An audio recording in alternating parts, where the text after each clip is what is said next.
Okay, so what are we on? 8? Well, unfortunately, that means that we're back to compatibility. You only got 2. Steph, did y'all have anything more to say about compatibility? Do you want to wait? Should we start with something else and come back? Or are you ready now?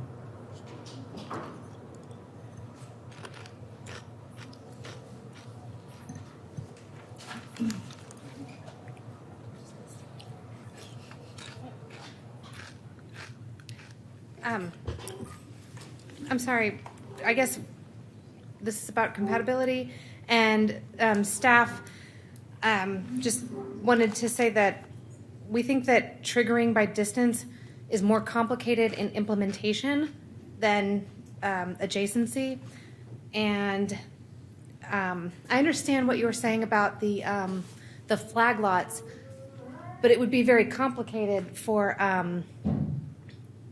It's a big process to re-subdivide something just to create a flag lot to get out of compatibility. We felt like that was we're trying not to design the code around something that would be a complicated anomaly or around a single or individual problem. That was all we had to add. So compatibility is one of those things. I think this is a good amendment. On the other hand, I think that council's probably going to do what they want to do on compatibility and is maybe not super interested in what we have to say about it. Could you do that in your commentary after the motion's read? Well, I'm just wondering if we want to bring it at all. Table it. Let's table it. Yeah, it could be brought up individually. All right, number 10. Everybody knows and loves microbreweries. Microbrewery tasting room right sizing. The intent statement is increase the allowed size. I'm adding a word in here. Increase the allowed proportional size of stick with the original language. Original Connor was right. Increase the allowed size of microbrewery tasting rooms on smaller sites. And there's suggested language in here which governs the size of microbrewery sites that says except as provided in subsection B2. You know what? I'm going to strike this suggested text. Staff can reference it if they want. I've discussed this with staff. They know what the issue is. We regulate tasting size rooms by percentage in the draft code. It says 33%. But if you're talking about a true microbrewery on a small site, 33% is pretty tiny, and you might actually want to dedicate more to your tasting room because it includes your patio, is my understanding. This is the Steve Oliver Memorial Amendment. Consulted with him on this. Second. All right. Second by Anderson. Does staff have any comments? So I know this is supposed to be a quick one. I do want to say I think we'd be more comfortable at up to 50%, just because beyond 50% of the floor space, it's kind of becoming a different use than the principal use. We struck the suggested text.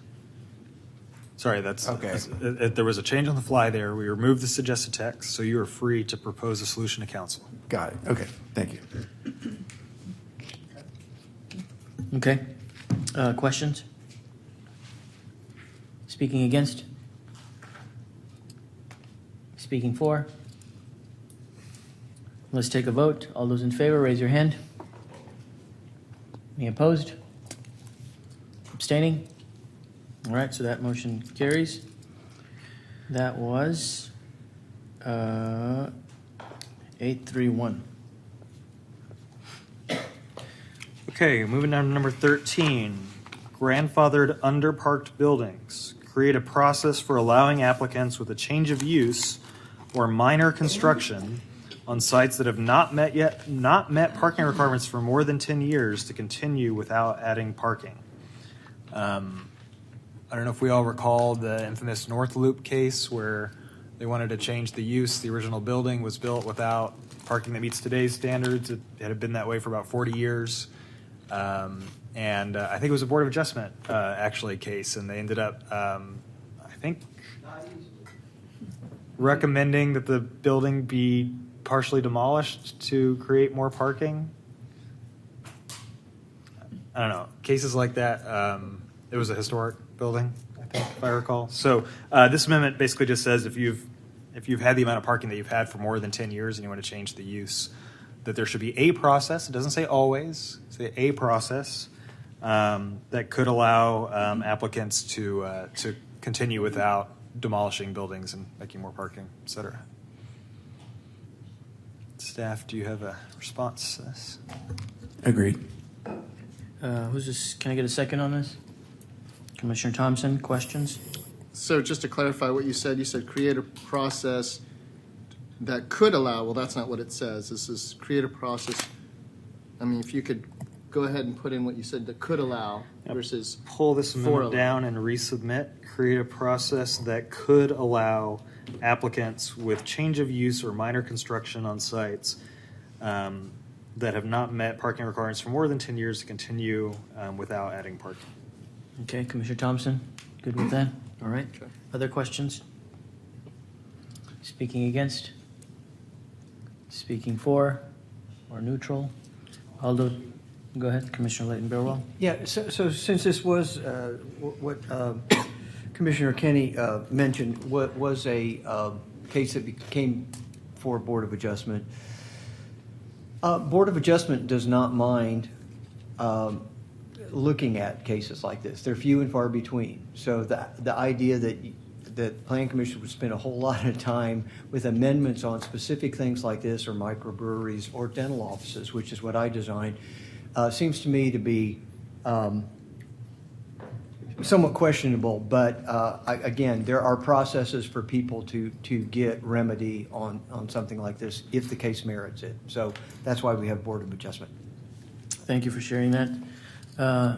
Against or for or neutral, anyone else? Commissioner Thompson?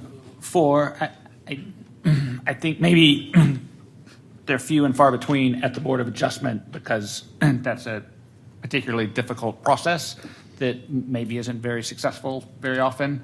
And I have seen several projects in my neighborhood that have failed, or, buildings been demolished because there wasn't parking for them. So I totally support this. Anyone else speaking against or neutral? Commissioner Shaw? I'm just neutral because I'm just not sure the kind of unintended consequences here, but I know we did allow that it could. It's not always they get it, but I'm just not sure. And then, it might be a little more amenable if it was some distance from corridors or things like that, but I don't think that's the intent of this motion. Thank you. Anyone else? Commissioner Shea, are you speaking for or against? I'm going to speak neutral. Mainly, I appreciate the consideration and why we created this, but at the same time, when it says, the change of use, the uses could be extremely intense. So without knowing what this means, it's tough to say what the ramifications are. So that's why I'm going to be neutral on it, but I appreciate the intent. Okay. Is there a mechanism for me to reclaim the end of my time? There's not a mechanism for that. So we'll have to take a vote unless there's some sort of amendment. Okay, let's take a vote. All those in favor, please raise your hand. 1, 2, 3, 4, 5, 6, 7. All those against? Abstaining? Okay, so that was maybe a confusing one, but 7-5, that passes. I'll just remind everybody that Jumpoline was demolished for more parking when somebody got a change of use across the street. Jumpoline was demolished to satisfy parking requirements.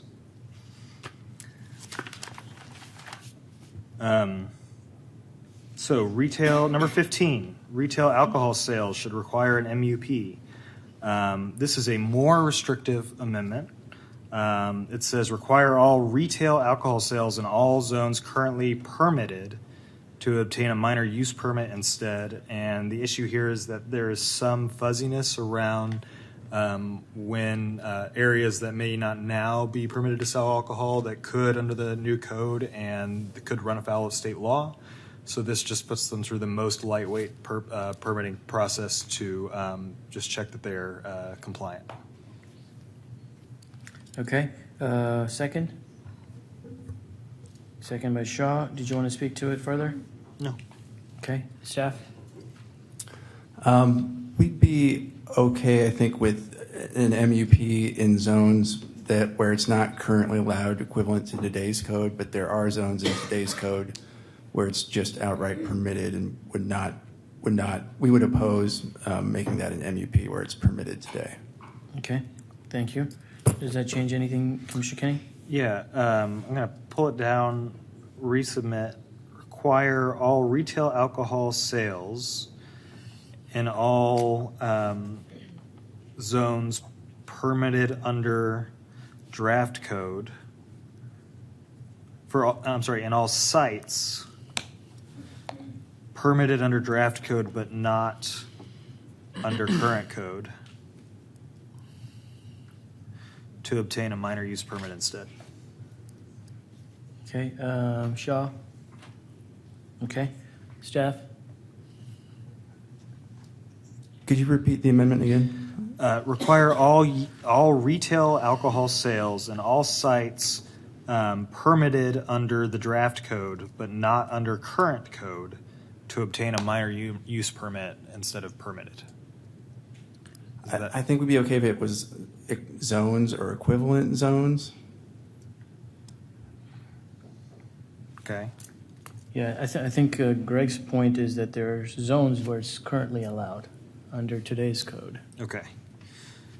Withdraw, resubmit, require all retail alcohol sales in all zones currently permitted under draft code, but not under current code, to obtain a minor use permit instead. Yes, that works. Thank you. Okay. Chair, question. Go ahead. So the reasoning here is that this will help match with state law. Did the staff agree with this? Is this actually needed, or is this over the top? I can't really speak to running afoul of state law. The same state laws that apply today would apply tomorrow.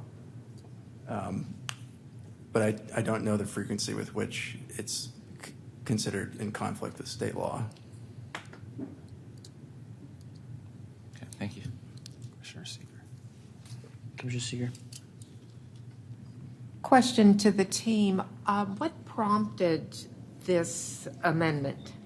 Sure. I heard from a land use consultant that was concerned because current zoning, it was often granted or not granted based on state law and whether or not, so you only got CSV 1 if you were in an area that was eligible to sell alcohol, and you would be denied that rezone if you were in an area that was ineligible to rezone. Which areas were eligible?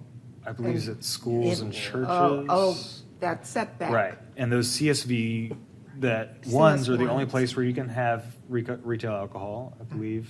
And then there were some that were not in CSV 1 that are now in a zone that does permit it. And the concern was brought by actually a land use planner saying we're allowing it in places that is not where it's not actually legal. And we used to control that by looking at the CSV 1 zoning. Or CS1 zoning, yes. I'm not quite sure about this oversight, quite honestly. So there is a long application that folks go and get from TABC, and there's a number of entities that have to sign off. One of the steps in that is to come to the city of Austin for a zoning check, so to make sure that the zoning that they claim actually is the zoning that it's assigned. It's not extensive because, again, it's a very separate process. It's completely independent, you know. So Okay, so it sounds like there are multiple checks to determine if you're actually eligible to sell alcohol. right. So even to get this TABC application, Okay. years. Yeah. So if I drop this amendment, I'm not going to see a CNC post about how I'm allowing alcohol into places that it's illegal to sell. You would still have to get a separate application. On the board, right? Oh, okay. All right. Okay, Yeah. I'll drop this.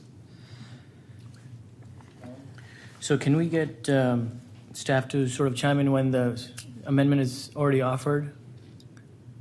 Instead of when we're doing questions? Maybe just, if there's other staff that wants to chime in addition to Greg, to say, hey, it's not required, it doesn't make sense? That'd be great. Okay.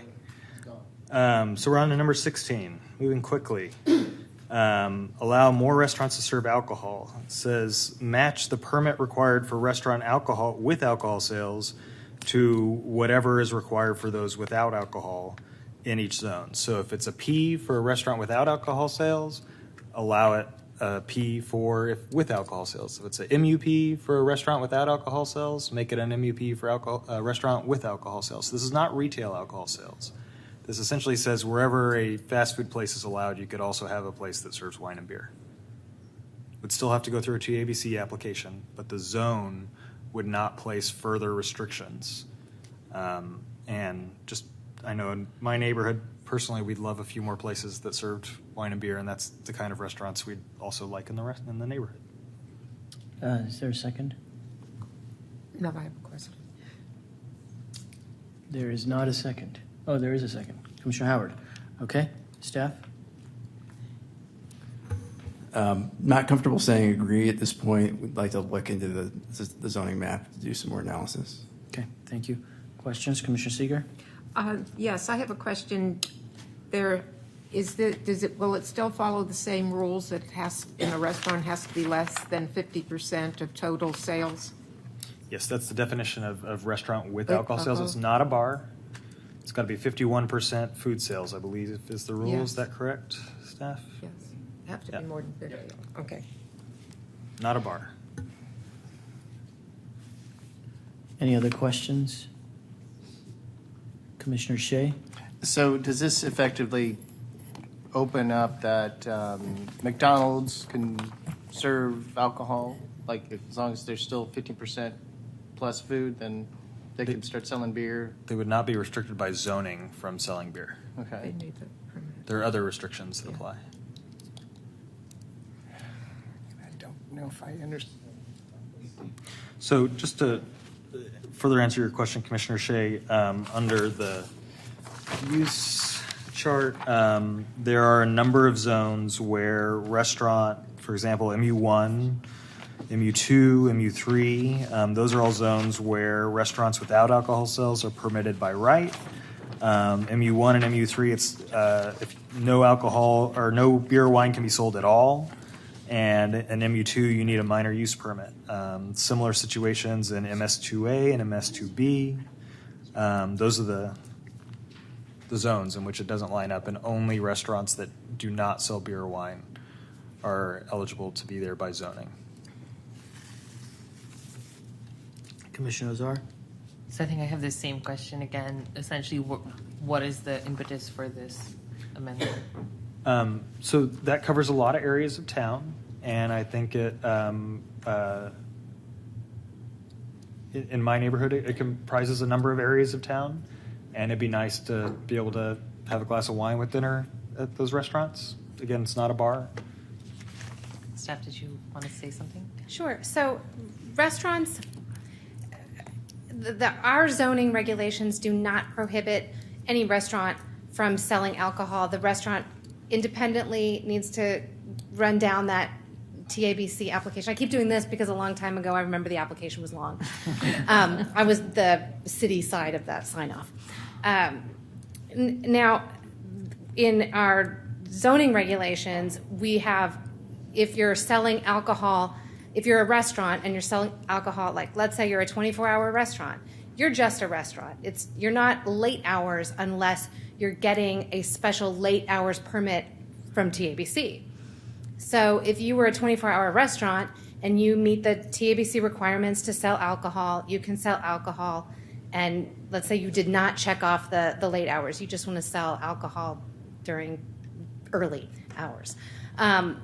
Then you would just meet our zoning regulations for restaurants.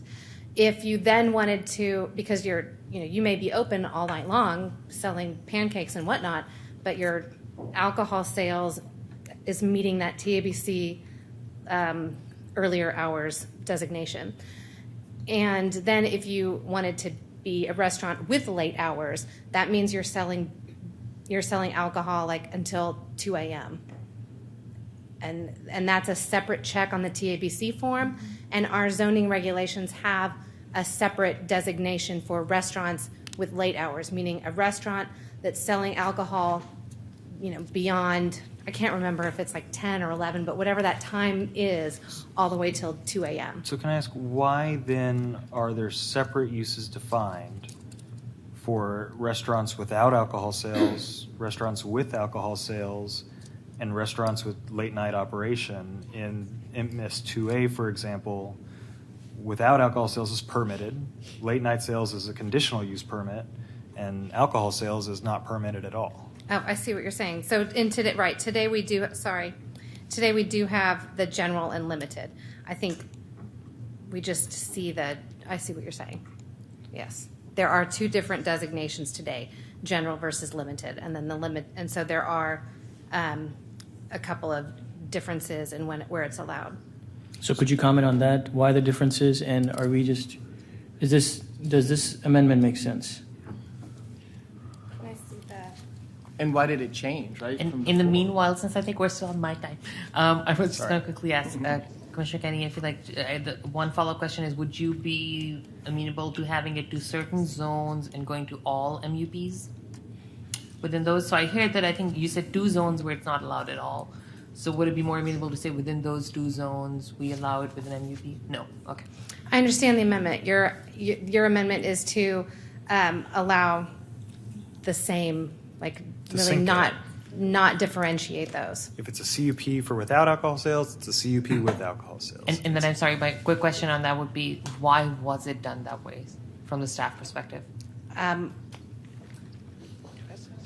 don't get it. So I think there historically has just been, the city has wanted to have some discretionary authority from a zoning perspective over where to allow alcohol sales, and we have zones where it's allowed by right, but in some zones I think there's been a desire to have some conditional use permitting authority. So I think that's the reason why the category is different. I think you all are free to make whatever recommendation you see fit. There are state laws applicable to a city's authority to regulate alcohol sales, and we would need to review with the law department, your proposal and how it relates to kind of the balance of our regulations as a whole with respect to alcohol and land use. But I think that, your amendment is fine, but just know that we'll have to kind of review it a little bit further. But that's basically why I think the uses are treated a little differently. That's helpful. Thank you. Can I follow up on that line of questions? Because I just want to clarify that there are at least 2 zones that I see where it's not even a minor use permit, it's just prohibited. MU1 and MS2A, you cannot serve alcohol at those restaurants in those zones. Lark Heating, Planning, and Zoning. To speak to that, those zones, currently we have office zones and commercial zones, and those are combined into the Main Street and the mixed-use zones. So the MS2A would be mapped where you have just only office zoning today. So that was an attempt to not allow for to less intense uses based on today. The MU1 zone is really designed for when you're kind of converting house scale, maybe even residential, into commercial. So it's really designed to add commercial in neighborhood areas, but maybe not allow for intense uses that might, cause more disruption to the neighborhood. Question? We already got 4. So let me just finish with that then. So P. Terry's allowed, Torchy's not allowed, basically, because Torchy's serves alcohol, P. Terry's does not. That would be the Yeah, so the MU1A is a house scale zone where we're actually imagining you have existing residents that might be converting to an office space or a studio space. So you could not convert a home into a restaurant that serves wine. In that zone, you could not. Yeah. Thank you. Okay, those are all the questions. Commissioner speaking against? Commissioner Anderson? Yeah, I think staff put a lot of thought into this, and I'm all for the idea of having more walkable areas that serve more types of people. I just think it's going to take a bigger conversation than this. Sorry, Commissioner Connor. Okay, speaking for? Speaking against? Commissioner Yanis Pulido? I'm just thinking of the areas that don't have a whole lot of restaurants but have a lot of fast food, and I don't know what kind of incentive or implication that has. I'm sort of more of a neutral than against, although I'm leaning toward against just because I don't know if people are aware, but we have the highest per capita alcohol sales in Texas. I don't think we really need. Well, it's woohoo until it's not. That's all I'm saying.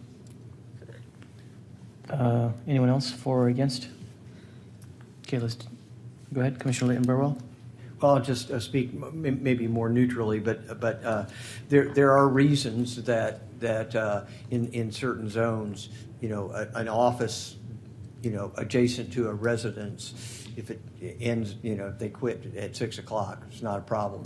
If they have a late night permit and have an outdoor deck, and it happens to be practically in somebody's backyard, and they're there till 2 o'clock, the noisier drunk people are probably there.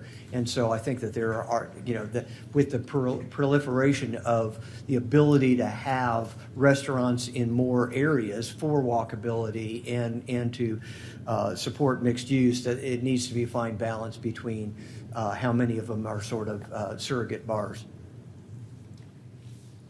Thank you. Anyone else speaking for? I'll speak for. Go ahead, Commissioner Thompson. I guess I'm just not, we're not saying take away zones that allow alcohol and that don't allow alcohol. There will still be zones that allow alcohol. There will still be zones that don't allow alcohol. I think what we're saying is I don't see a big difference between, I don't understand why a fast food restaurant, with lots of traffic is more disruptive to a neighborhood if it doesn't have late hours than a small cafe that serves sandwiches and a glass of wine. Last commissioner speaking against. Commissioner Shaw. I think the intent's okay, but I think the tools are in the toolbox to get what we want. I mean, you just use another zone. And then I'm looking at just a map of kind of where staff is allowing places, restaurants and bars you can drink, and they've zoned plenty of opportunities for establishments throughout the city. So I think we're good based on what I'm seeing in the mapping. Chair, I'd like to offer an amendment. Okay. Anywhere where there are zones where restaurants without alcohol sales are not permitted, but where restaurants with alcohol sales are not permitted, but restaurants without are, that be converted to a MUP.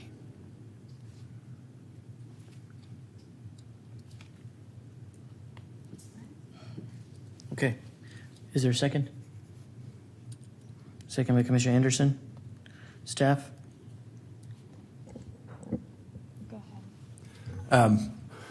Not comfortable agreeing to that. We'll look at it and see if maybe it would require CUP instead of an MUP. But open to looking at it. Okay. And just to provide a little bit of clarity on the way these zones were set up, for MS2A and B, like MS2A and B are reciprocal zones to one another. They have the same site development standards. The only difference is intensity of uses. And so MS2B is the more intense uses, including things like alcohol.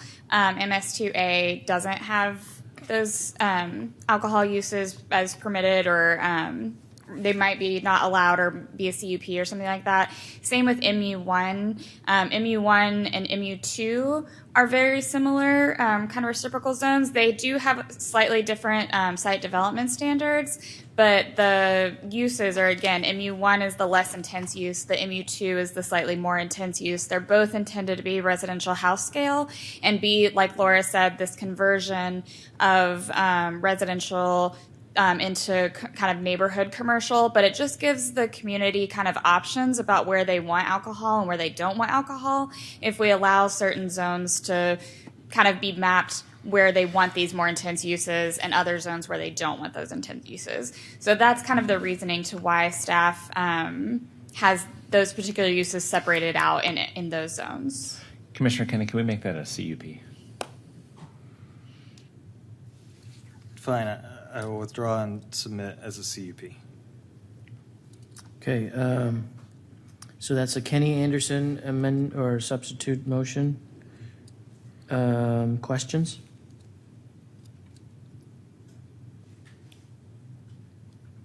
Commissioner Azar? Staff, does that sound reasonable? That sounds more reasonable. I think we're still going to look at the maps to evaluate where these locations are, but I'm more comfortable with a CUP. Thank you. Anyone else? Speaking for? Speak for. Go ahead. They are MS2 and MU1. They do have analogs that are more and less restrictive. The things that are more restrictive are strip clubs, bail bonds, retail alcohol sales, bars and nightclubs, including outdoor late night. I don't know that a cafe with wine needs to fall into that level of restriction. Speaking against? Speaking for or neutral? Let's take. I guess I'll be against. I was for it as trying to sort of sync them up, and I if the only difference between the zoning of these things and the site standards is one allows alcohol and one doesn't, and strip joints and things like that. But so that I just don't. I think if I have to come in and get a CUP to open up my restaurant, or get a zoning change to open up my restaurant, I'm not quite sure that there's a significant difference in the burden, and this will just get the code through quicker. So just FYI, this is a substitute. So once it's gone, it's gone. All right. Any other questions? All right. I'm sorry. Are we on the speaking? I lost track here. Yes. Speaking for, or against, or neutral. Let's take a vote. All those in favor, raise your hand. 2, 3, 4, 5, 6, 7, 8, 9. All those against? 2 abstaining? No, I meant to vote for it. 4? Okay. All right. So that motion passes 10-2. Okay, next one, number 17, allow mobile food trucks in all RM, MS, and MU zones. Allow mobile food trucks in all RM zones, which they're currently not allowed. MU and MU2, which they currently are prohibited, but this would require an MUP.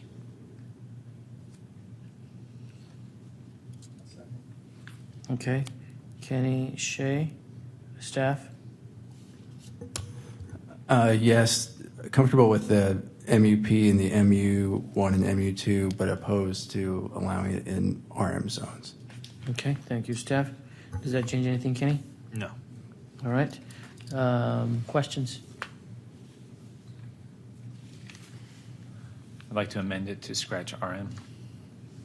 Okay. Is there a second? Second by Azar. Questions? Speaking against? Wait, I want a question. So, can you speak to that? Why scratched RMs? I'm trying to understand. Sure. So, the RM zones are a residential zone. Mobile food trucks are really a commercial use that has no parking requirement on site, and typically, not always, but can be heavily trafficked. And the two uses to us don't really go together. I mean, residential multifamily is really a residential zone. So, like an apartment complex would not be able to have one. Is that your intent? Right. Okay. Any other questions?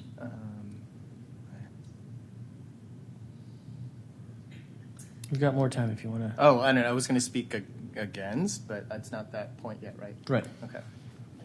Commissioner Azar, go ahead. This is a question I think both for the original motion maker and staff. When we talk about allow mobile food trucks, does that mean it's something that somebody just pulls into your parking lot and then takes out? That wouldn't be allowed? Is that what or is this where it's saying it's parked there and essentially becomes part of a? Either or. So if mobile food trucks, I can't remember the time period, but if they are truly mobile, they can pull in for a couple hours and leave. They're not subject to the requirements in our code. So I'm assuming that this means the latter, the more permanent mobile food trucks. So I think what I'm hearing is essentially in R4, if lunchtime, some smaller complex wants to have somebody come in, do it, and leave, that would still be allowable. And I think that sounds reasonable to me.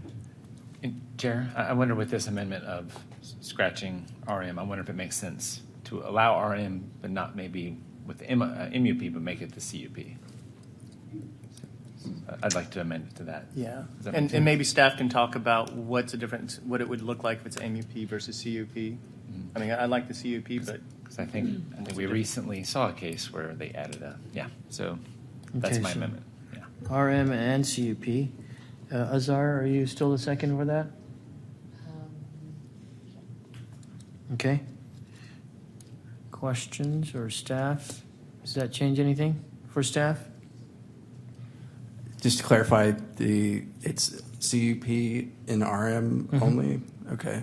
And the question was, what's the difference between CUP and MUP? No. What is your stance on it? I'm still not comfortable with the CUP. Okay. All right. Questions? Speaking against? Go ahead, Commissioner Shaw. I'm just backing staff up on this one. I think they've got a good rationale, and I trust their judgment on this one. Okay. Speaking for? I'll speak. Commissioner Thompson. We saw a case the other night where someone wanted to put a couple or a food truck out on a place. Who's going to offer the food truck is the same people who run the apartment complex. They're not going to make it a nuisance to the people who live there. If we make it, I would actually support the MUP as well, because if staff can decide whether parking's an issue. Hopefully, we get a little bit less parking, and there are going to be some empty parking lots in some of these apartment complexes at some point. And it seems like a good use for, they can regulate the hours. The apartment complex owner is not going to put hours that are not reasonable for the residents there. Speaking against? Speaking for? Kenny? Compromise, hooray. But also point out that the draft code, I believe, contains language discouraging, if not prohibiting, split zoning on properties. So the case that we saw the other night where they rezoned part of their property to allow the mobile food truck, I think would basically not be possible under this code. So this version would still require a council and planning commission approval, but would allow you to put a mobile food truck on a multifamily lot. Okay, speaking against? All right, last commissioner speaking for. I'll speak for. Go ahead, Commissioner Shea. So, as we know, we're all around the city of Austin. I mean, there are food deserts. And one of the great opportunities we have is, we see multifamily throughout the city. And allowing mobile food sales that can go onto next to apartment complex and to be able to sell food, I think is a great way to start bringing more food options, especially to food deserts. And also keep in mind, by allowing them, and I appreciate the conditional use permit, because if it's going to be there longer than 2, 3 hours, 4 hours, then there is oversight, whether it be a MUP or CUP, there is oversight by the city that could memorialize whether they're staying in compliancy.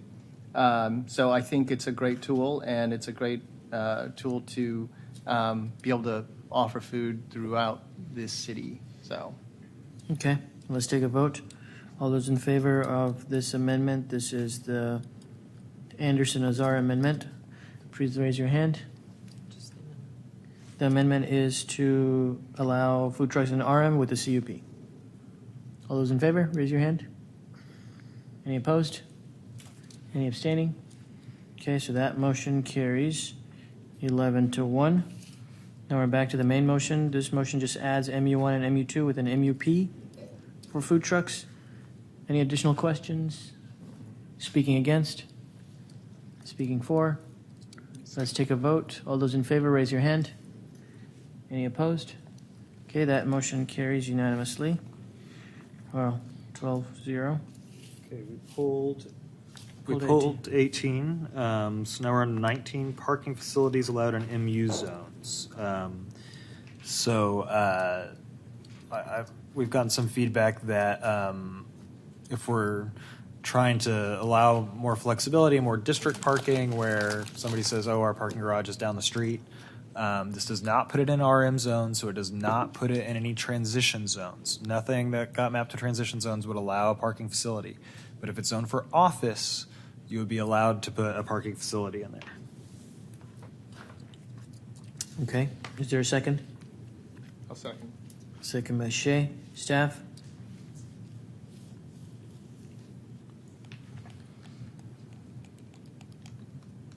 Not opposed to just some level of discretion for the parking facilities and not allowing them outright. In the lower MU zones, more comfortable with a CUP and maybe an MUP in the more intense MU zones. Okay, thank you. Kenny, does that change anything? Yeah, I'll offer a substitute amendment to have it for a CUP for MS2 and below. MU? I'm sorry, MU2 and below. And MUP for MU3 and above. Staff nod or shake head. It's okay, they'll get a chance. Second, Shay? Okay. Do not oppose that, and just point out that that would give it a scale where it starts with a CUP and ends with being permitted in MU5B. Okay, perfect. Okay, questions? Commissioner Shaw? This is for staff. Just if I'm understanding, can you explain the code? Draft code, does it currently have provisions for accessible parking when you have these parking facilities? So what we're talking about here would be like a commercial off-street parking that could be shared or used. Okay. So anyone who's using that site to satisfy their parking requirement would have to meet their own parking requirement. However, if it would require, it might require that they have some accessible spaces in the parking facility that with an accessible route to their site because they're using the parking facility parking requirement. Right. My question is that in the code, though, that there has to be an accessible sidewalk from that facility? You know what I mean? Is there actually provisions in the code that require that? Off-site parking does have requirements. It does. It does, yes. Okay. Would this allow structured parking as well as just surface level? It would. Okay, thank you. Any other questions? Speaking against? Commissioner Anderson? Can you give me an hour? I don't know. No, I mean, this is... Hour and a half. You know, I hear complaints sometimes about, more housing and that being scary, and I can never buy into that. The idea of, more families living by an area, in any way being worse for an area. But let's add a parking garage. This is what your community needs. No, this is bad. I hope we all vote this one down. Speaking for? Speaking against? Oh, I'll speak for. Go ahead. So, I mean, it's not saying that you have to build it or not, it gives the opportunity to do it. And when you see areas, for instance, like, in South Congress where behind where Hop Daddy's is or where Alamo is and where different patrons can actually come and use the garage that's set up in a different part of the establishment, it provides much needed opportunity even for people who from other parts of the city can come to that area and enjoy the businesses and restaurants over there, and it doesn't have to take up our quarter space. I mean, it's a much more efficient approach to parking than it is that each and every business has to have their own, you know. So structured parking, I think it's kind of a good traffic demand management tool. Okay, speaking against? Commissioner? Neutral, go ahead. So I think I hear partially Commissioner Anderson's concern, and I think I also want to say I feel like I do feel more comfortable with the cup just because I feel like staff should be able to assess where it makes sense. I know that I think for MS particularly we want active street frontages, but even within the MU zones, we wouldn't want dead spaces of just parking garage, ground floor, which I know impacts the streetscape in a big way, and we see that in downtown in multiple places. So I think I appreciate that the cup is required in a bunch of places, and then I guess the MUP in other places. But staff should be able to assess essentially where it is reasonable to have that street aspect or not. Speaking for, last commissioner speaking for, Commissioner Yanes Pulido. I definitely understand the concern of taking up space for parking, but I actually think having off-site parking and this potentially encourages, for the time being that we need parking, which we do, for at least the next 10 years or so, this potentially decreases the surface parking. I mean, we're moving away from surface level parking and moving toward off-site parking structures, which I think is more efficient use of space and increases walkability. I think a lot of the concerns I've heard about walkability is just parked cars taking up the space that people would walk. And so if we can encourage more close walkable businesses with parking farther away, I think it's probably better for everyone for the time being. And hopefully those structures won't be needed in the future and we can turn them into housing. Last commissioner speaking against or neutral? All right, let's take a vote. All those in favor, raise your hand. 2, 3, 4, 5, 6, 7, 8, 9, 10. Against? 2. Okay. That motion passes 10-2. Okay, on to 20, and I want to make sure I'm getting this right, Steph. I'm not just talking about drive-through restaurants. I'm talking about drive-throughs as that are accessory uses for various uses. So it could be a bank or a pharmacy or whatever. And I'm also going to amend this. It says require a specific CUP approval for drive-through use on the transportation priority network or bicycle priority network for all drive-through accessory uses. Okay. Did you want to speak to it? In the urban core. Sorry. And within the urban core. Is that defined? And within the urban core. Who was the second? Anderson? Okay. Did you want to speak to it? Just that my understanding of the code is that if there's a use that goes through an approval or is permitted, that adding a drive-through for that use could be an incidental approval process. And so this would require a separate CUP on these locations if you wanted to add an accessory drive-through use to whatever the drive-through is accessory to. So to clarify, we do have a couple zones in the draft code where drive-through use is permitted. It's permitted in the MU5B zone. So the amendment would mean that even in those zones, if it met the criteria, it would require a CUP. Okay. If it is on the transportation priority network, the bicycle priority network, or is within the urban core.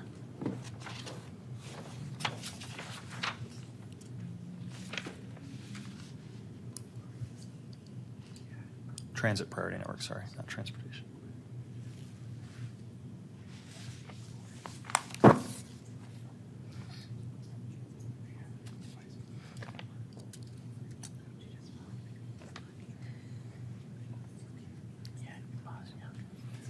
Not opposed.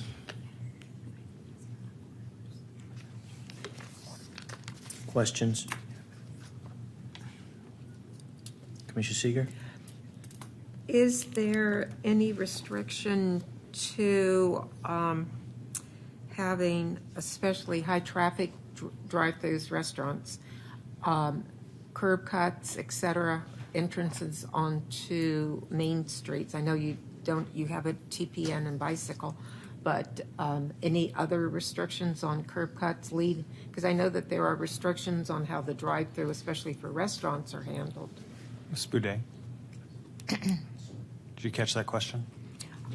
Commissioner Seeger, if you could ask that again. Sure. I'm thinking along the lines of traffic safety, and drive-throughs typically are high-traffic venues, whether it's a bank, a pharmacy, or a restaurant. And are there going to be any restrictions then for the driveways in and the curb cuts in to a drive-through facility? Anique Baudet, Austin Transportation Department. I don't understand the question. Okay. So if you prohibit drive-throughs, She's asking otherwise.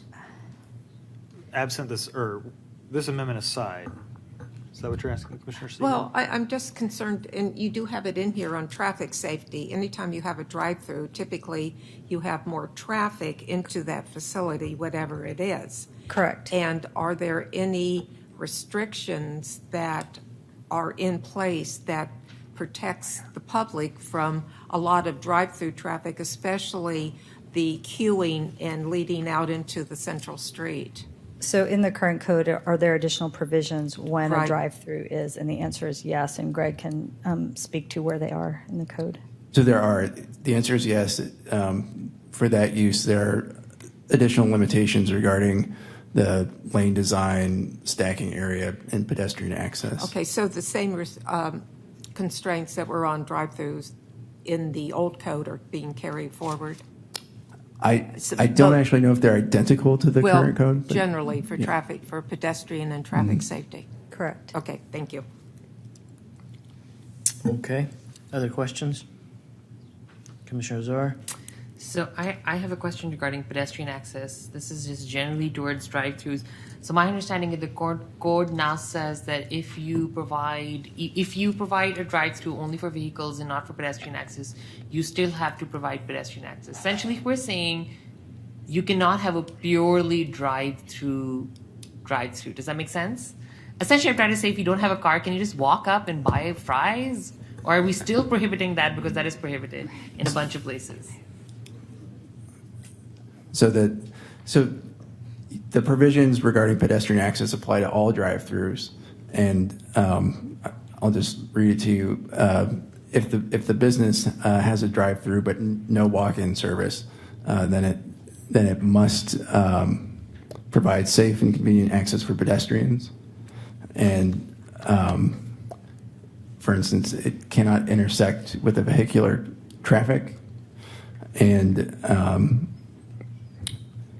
the access to the pedestrian-only window must occur with an on-site pedestrian walkway that does not intersect with the drive aisle. And so I guess as I read that, I feel like I look at the word access to pedestrians. Does that mean that it has to be accessible for pedestrians? Does it also mean you cannot limit pedestrians from walking up? Or is that just not a land use question at all? Do you mean pedestrian access to the site? I'm Or just to saying, would our current, as drafted, would the Yeah. code restrict someone from not allowing pedestrians to walk up and buy something? It would if they don't have walk-in service. If they don't have walk-in service, then they've got to provide a way. Provide it. Got it. to do That's that. all I wanted to Yeah. check. So thank you. I appreciate that because I know that's a restriction that exists today. Commissioner Azar doesn't drive. I know, and then I go home at midnight, and sometimes I just want fries.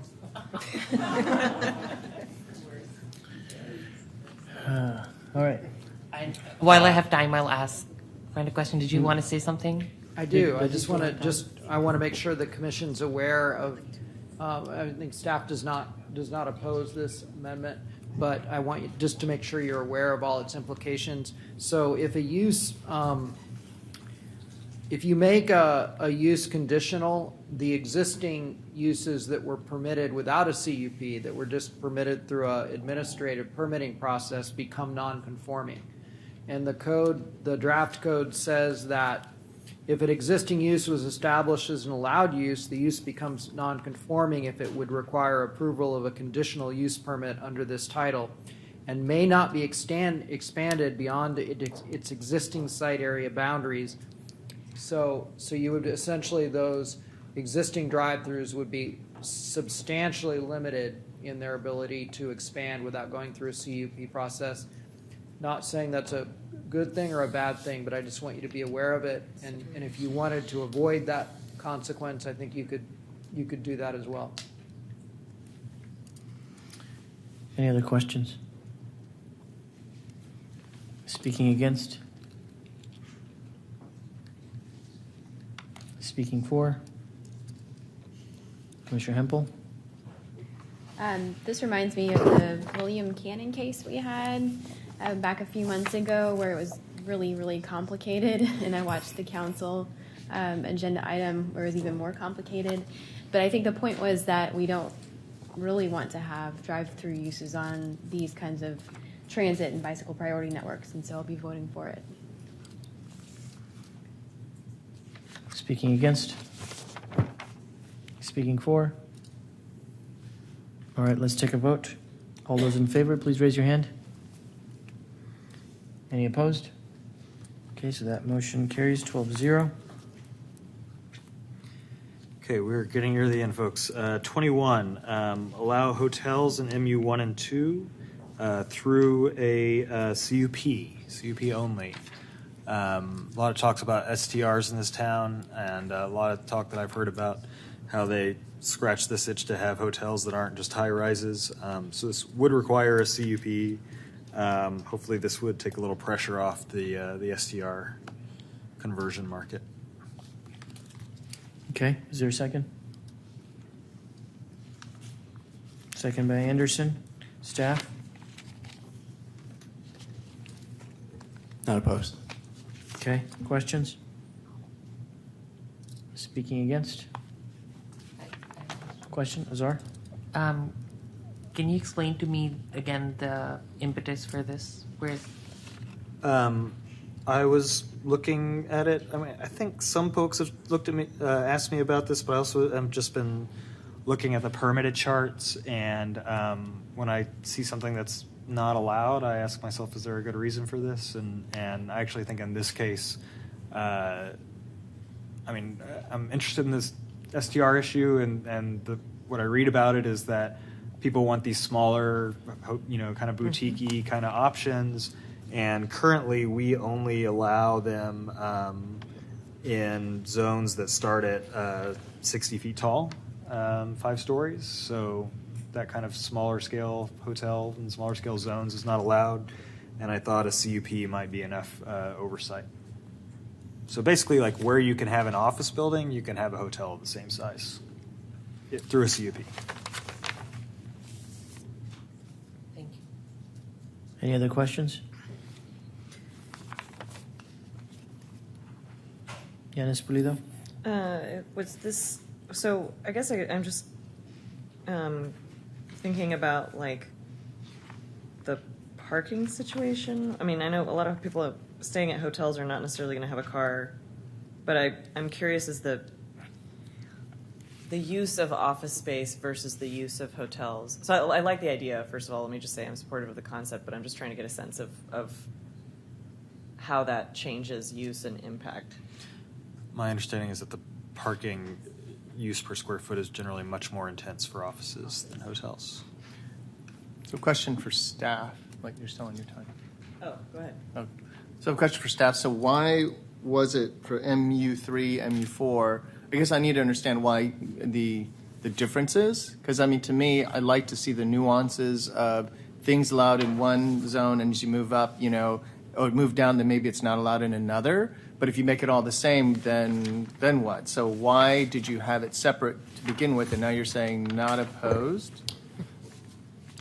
So historically, we've thought of hotels as large, intense uses I think more recently, we've seen smaller hotels fill in on smaller sites, in part just because there's a lot more demand for that.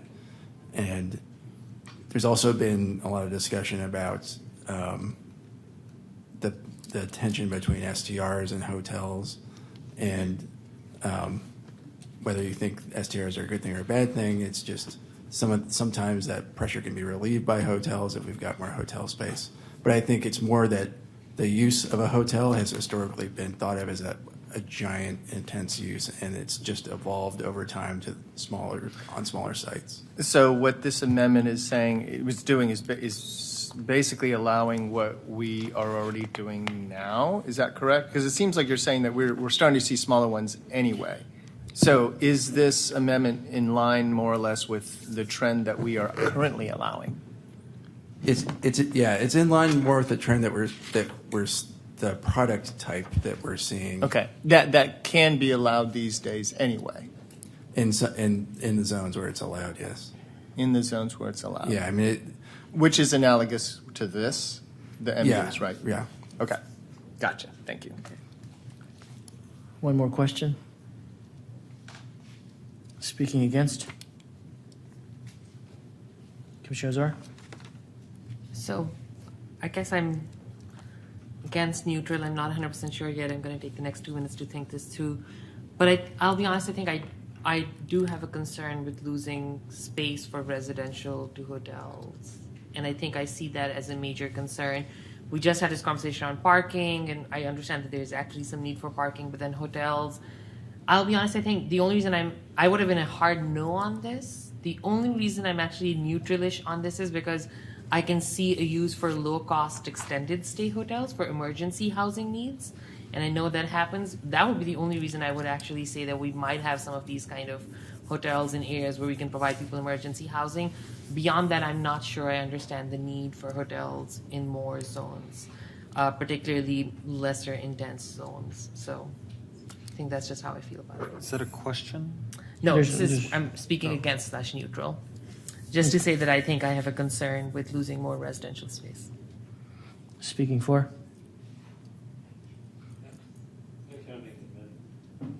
Go ahead.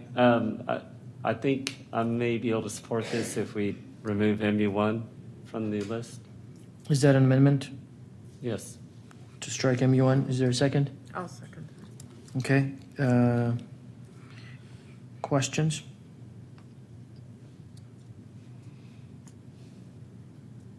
Speaking against? Commissioner Kenny? I'm speaking against because I think that we should allow cities to evolve somewhat, and what this would allow somebody to do is to get a rezone.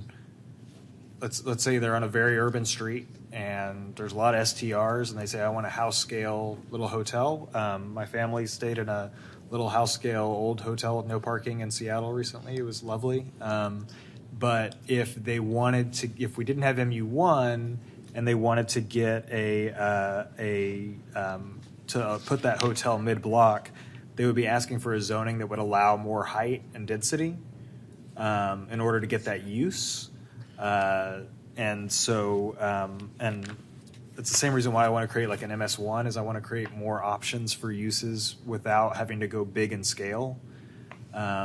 And I think having a CUP requiring approval by the Land Use Commission puts that appropriate level of oversight there. Because MU2 could potentially be 50 feet, 4 stories tall. Speaking for. Go ahead. Commissioner Shaw? Yeah, it's just kind of easy into this. I think I like the concept, but I'm just worried that from what I heard, these MU zones, what they're designed for is kind of more of that neighborhood penetration. And I get what Commissioner Kenny's saying, but I'm worried about all the way to MU1 and kind of where these will be zoned. So MU2 I'm more comfortable with. Commissioner Thompson, are you speaking against? For? Okay, let me see if there's anyone. Wait, no, sorry. Against. Okay. So I think as we as we transition to some of the smaller missing middle homes, I think hotels nearby those homes actually can, serve an important purpose of, I don't have room for my entire family to come stay at Christmas. So, we can still have people come and stay nearby in a walkable, sort of, a smaller house-scaled area. Speaking for? Speaking against? Commissioner Anderson? It just seems that now adding a CUP to this, it just makes a lot of sense. If somebody wants to open a small hotel in an area, then they get to do so. There's going to be a lot of input there from folks nearby, and it could be a longstanding community member that wants to do this. It helps relieve pressure in areas that already have this huge demand for Airbnbs, and there might not be a hotel. I lived in the area in East Austin for a long time without a hotel, and suddenly there was, and it just makes a big difference, and I think it's a good option to have. Last commissioner speaking for? Okay, let's take a vote. All those in favor, please raise your hand. All those against? All right, so that motion fails. 4-8, 3-9. I didn't get an accurate count. Against, or for one more time? 2, 3. Yeah, okay, 3-9. So we're back to the main motion.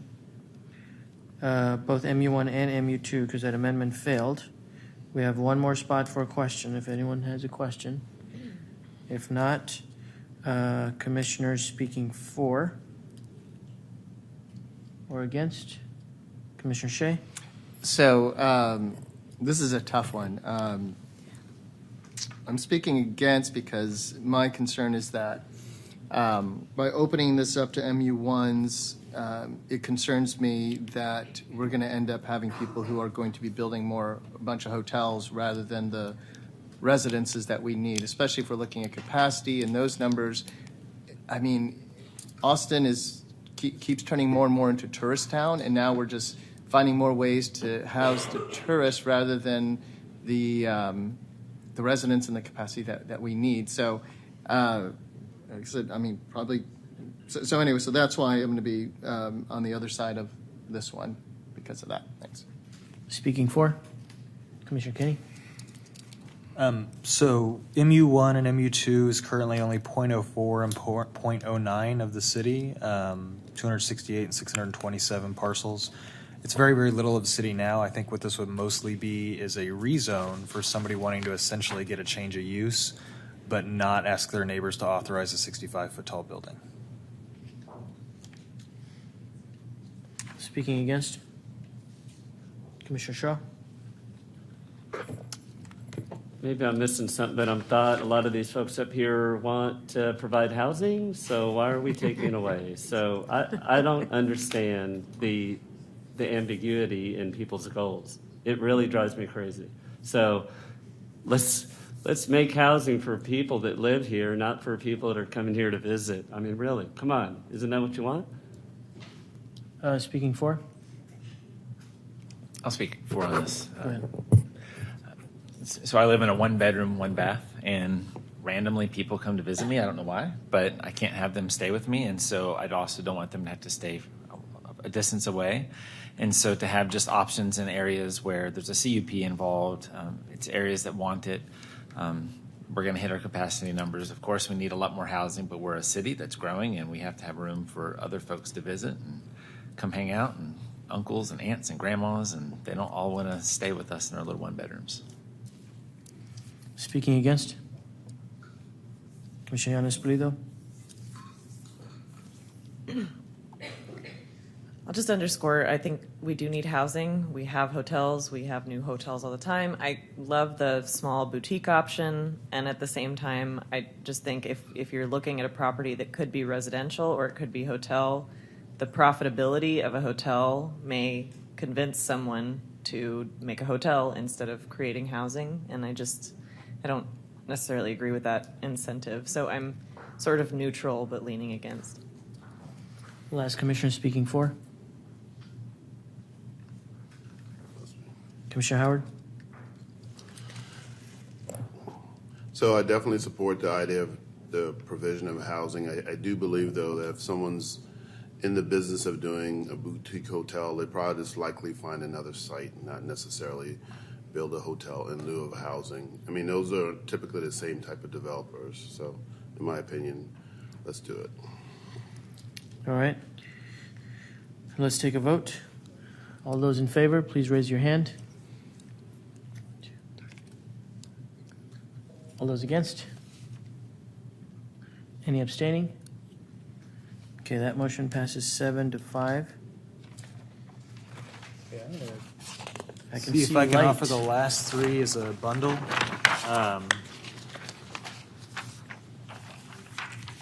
The two of them are creating new zones, and one of them is fixing something that was, I think, a mistake.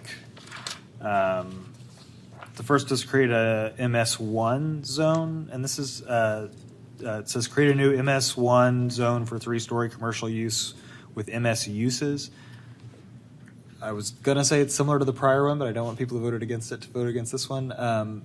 Similarly, I think when people are pursuing a certain use, it's a hurdle to ask for authorization to build a building that's 65 feet tall, and that there might be neighbors more amenable to rezoning, say, a small office building into an MS to get more uses if they're reassured that that office building isn't going to be torn down, if that 2 or 3-story office building isn't going to get torn down and replaced with a 5 or 6-story office building, which is what you can build under MS2. Staff's response has been that MU1 is supposed to be, and MU2 are supposed to be those short buildings, but the uses are highly restricted. So we don't have an option right now for MS uses in smaller buildings. There's nothing in the intent here that says map it. It just says create it. Second one is MF1, which is a scalable units per acre. Let me get staff on each one. Yes. Go ahead.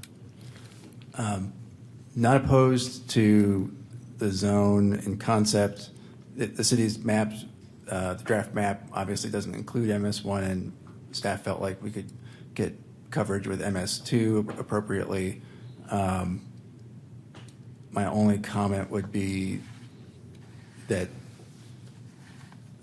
just against adding zones back in if we don't need them, if we feel like they're not totally necessary right now.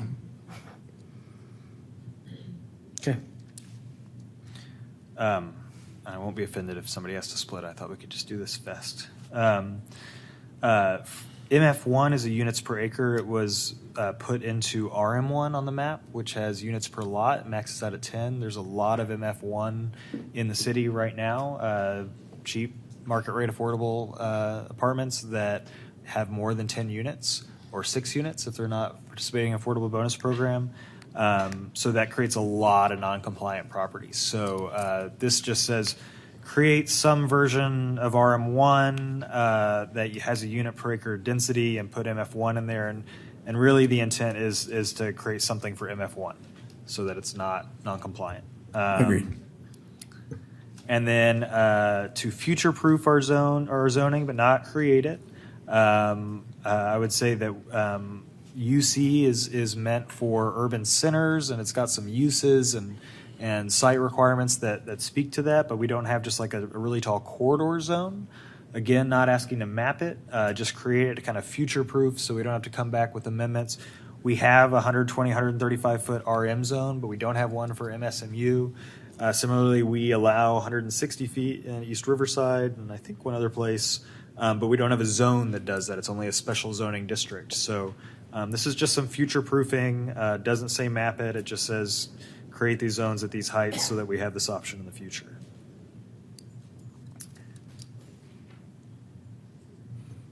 And to clarify, the heights being proposed, those are with a bonus? Yes, I'm sorry. Yes. Create new sets of MSMU zones that bonus at 135 and 160, and I'll leave the rest up to you guys. Agreed. All right. Is there a second? second by Commissioner Hempel. Questions? Or splits? Commissioner Azar? I have a question for staff. So I think on the MS1 zone, you mentioned creating a zone and then not mapping it might be something that could be considered later. But you said you were agreeable to 24, which creates a new set of MS and MU zones. And I'm just trying to understand, is the general idea that there might be other zones, but we do not necessarily need to create them in this text right now and can create them and map them at a later date? Yeah, that's a good question. And I think I was kind of thinking it in terms of MS1 on the ground today, and that was my misperception. Agreed that some of these zones could be very useful in the future, but still just caution against the addition of zones if you all feel like they're not, absolutely necessary at this time. And so, clarification, Commissioner Kenny, for 24, you did mean new zones, not altering the current MSMU, correct? That's correct. I am going to propose that we split 23 as separate and do 20 and 24, unless somebody wants to split all three. If you want to split all three, I'll make that motion, raise your hand. Otherwise, I'm saying split 23 out and have 22 and 24 together. I'd like to split all. Okay, so I'm going to make a motion to split all three of these. Okay. Is there a second? Second by Seeger. Questions? Speaking against? Let's take a vote. All those in favor of splitting, raise your hand. Okay, against? 6. Abstaining? Okay, 6-6. That motion fails, so we're in it together. Okay.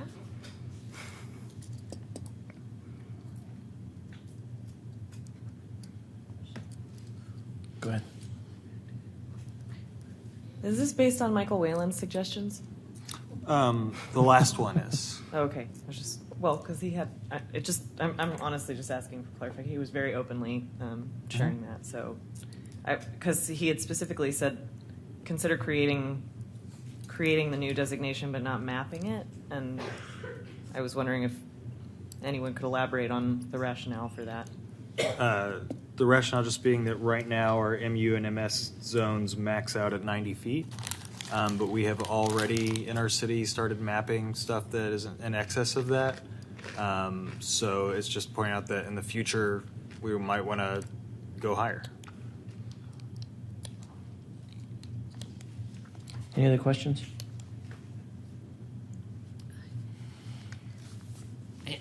Actually, I've already asked, so if I can go second round only if other people don't have questions.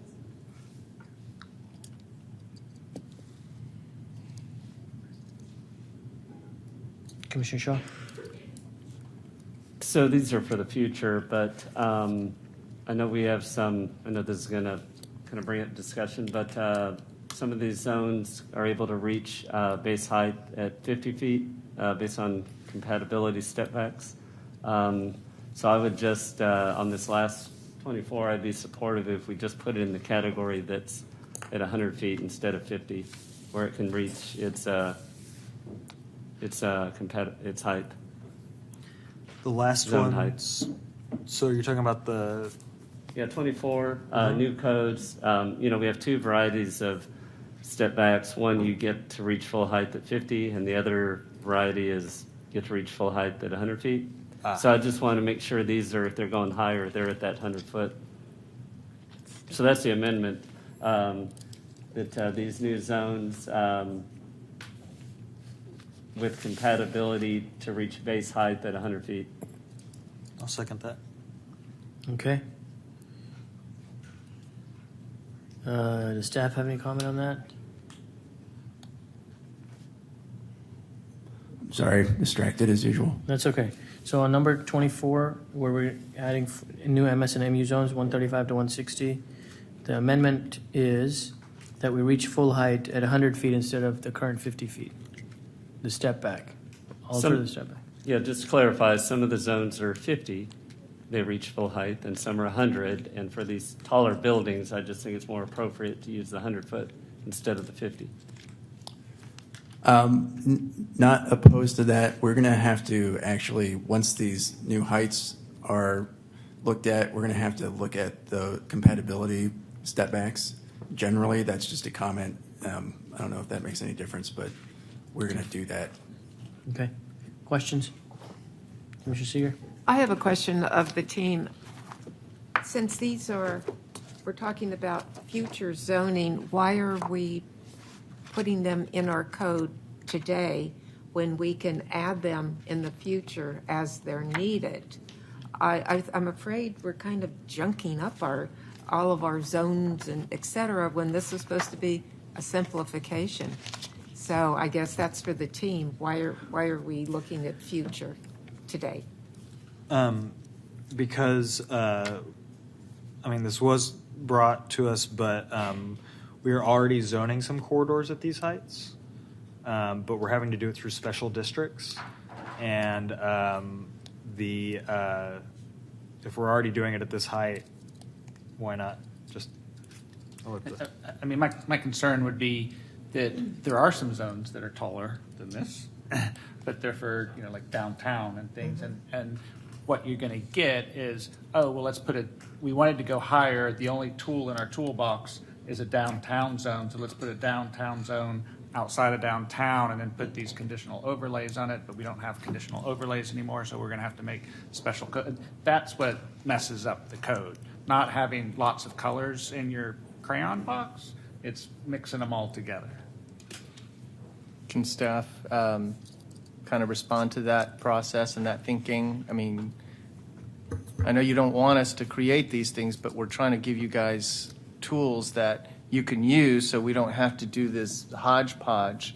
So does that work? It's always a great idea to try to stay ahead of the curve. And as someone who's done a lot of code amendments, that process can be difficult to introduce new provisions into the code, even when they're needed. So it's a balance. We want to stay ahead of the curve, but not overly burden the code with. Okay, so things. if this went forward again as high level intent, you understand why we're putting this in here, and it's not to muck up the code or to. You might even respond by saying, you might even say we don't want to put it in there, but it's in process. Maybe it won't make it in this round, but that's the way we'd like to head to, is to stay ahead of the curve so we don't do all this downtown zonings in other places. So and I'd support this as long as it's in that realm of intent, that you don't try to shove it in here or try to create it without that much thinking and how it's going to be used just based on us. So thanks. Questions? Commissioner Shaw? So for staff, we've got some future amendments regarding TODs, I think, and other zones. And so would this make it easier having this tool in the toolkit to rezone those TODs? It certainly could, yes. Okay, thank you. Last question. Go ahead. This is a question for staff on the RM1, creating a new version of RM1 to assign to MF1, and we're hearing of non-compliance. How is this non-compliance being handled right now?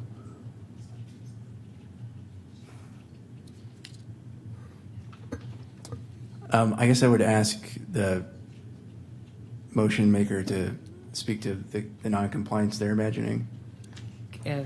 Commissioner Kenny, can you please speak to the non-compliance that you're thinking of in relation to 23? This is Shaw's amendment. I'm sorry. You snuck your question in there. I did, didn't I? Although, I'll be honest, I was confused. Okay. I can take my question back and stop. Okay. All right. Any other questions?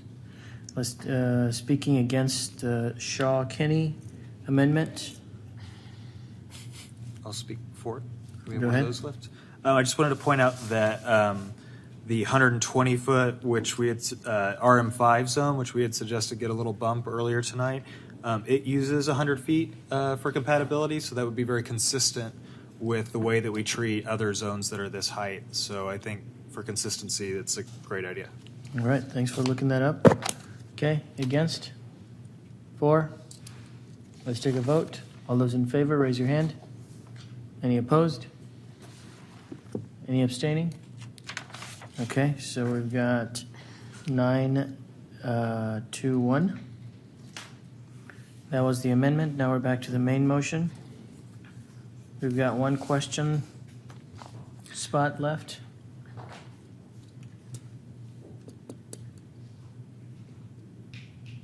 If no one takes it, I'm going to give it to Azar, but just this one time.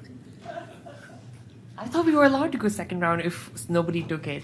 But so essentially non-compliance, can you please speak to that? Right. So RM1 maxes out at 6 units by right and 10 units under the affordable bonus.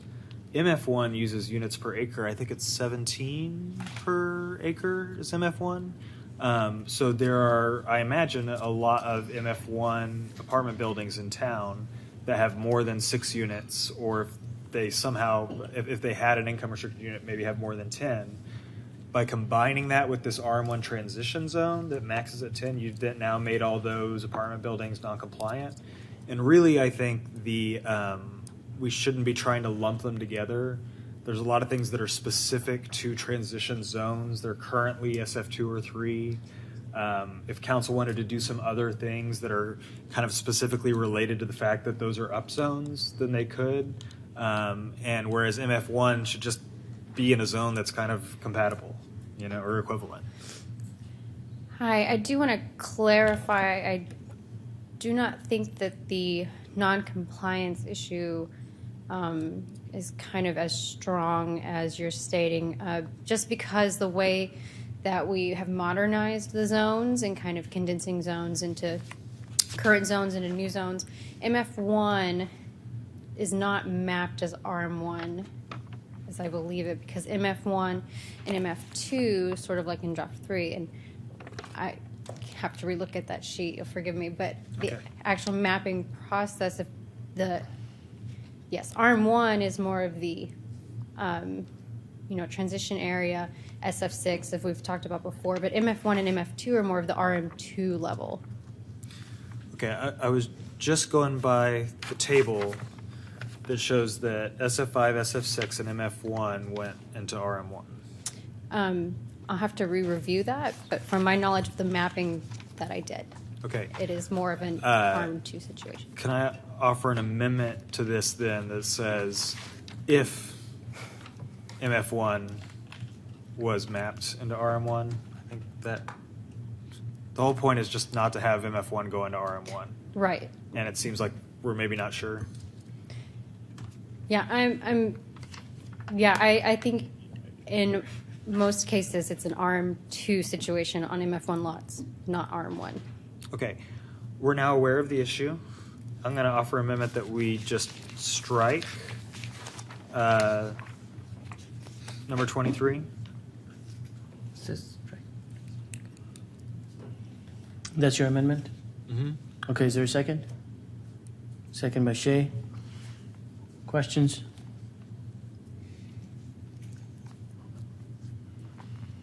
Speaking against? I'll speak again. I mean, I'd rather add the if, and then let's just make sure that there's no case where the MF1 is being mapped to RM1. Speaking for? I'll speak for. Go ahead. I think staff is aware of the issue now. We all acknowledge that putting MF1 into a units per lot zone is not good. And if there's not a compelling reason to create a new zone, then I would rather not. I think there are compelling reasons for the others. So. Okay. Speaking against? Speaking for? All those in favor, raise your hand. Against? Abstaining? Okay, so that motion passes. Back to the main motion. Are we ready to take a vote? That motion passed 10-1-1.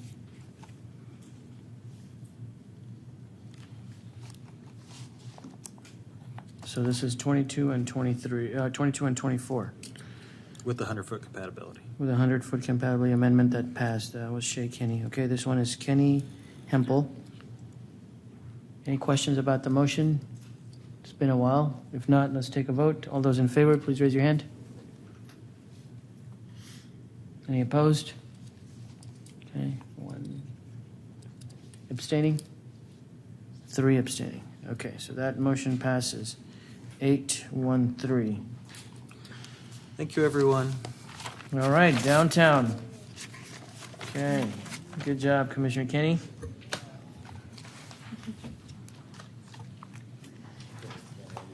All right, go. Go. Okay, so downtown working group was Commissioners Anderson and Flores. Thank you. I'm going to group these into what will be 5 packages. And I want to start with number 2. So this is the zoning map amendment. And I'm going to clean up some of the language as I read through some of these, so the wording might be a little bit different than what's exactly written on the spreadsheet here. So this has to do with the zoning for downtown. And I'm reading in the intent, no suggested language. Staff is to explore more sites mapped as DC instead of CC to allow for maximum development potential in areas of downtown where density is expected, like the eastern 2/3 and the southwestern corner, and where sites are already constrained by capital view corridors. So I've got the map that can be pulled up in case anybody wants to reference the current draft of zoning. Is this the first group, and this is the first one of the first group? Sorry, this will be the first one by itself. By itself, okay. Yes. All right. If it's by itself, is there a second? Second by Commissioner Flores. Staff? Staff would be opposed to this, given council's direction to follow the downtown Austin plan and not to make any increases in base entitlements. Okay, thank you. Does that change anything, Commissioner Hempel? Do I have a few minutes to talk about it? You can present it. You have 3 minutes to. Sure. Can I ask that we bring the downtown map up on the exhibit screen? The PDF. Okay.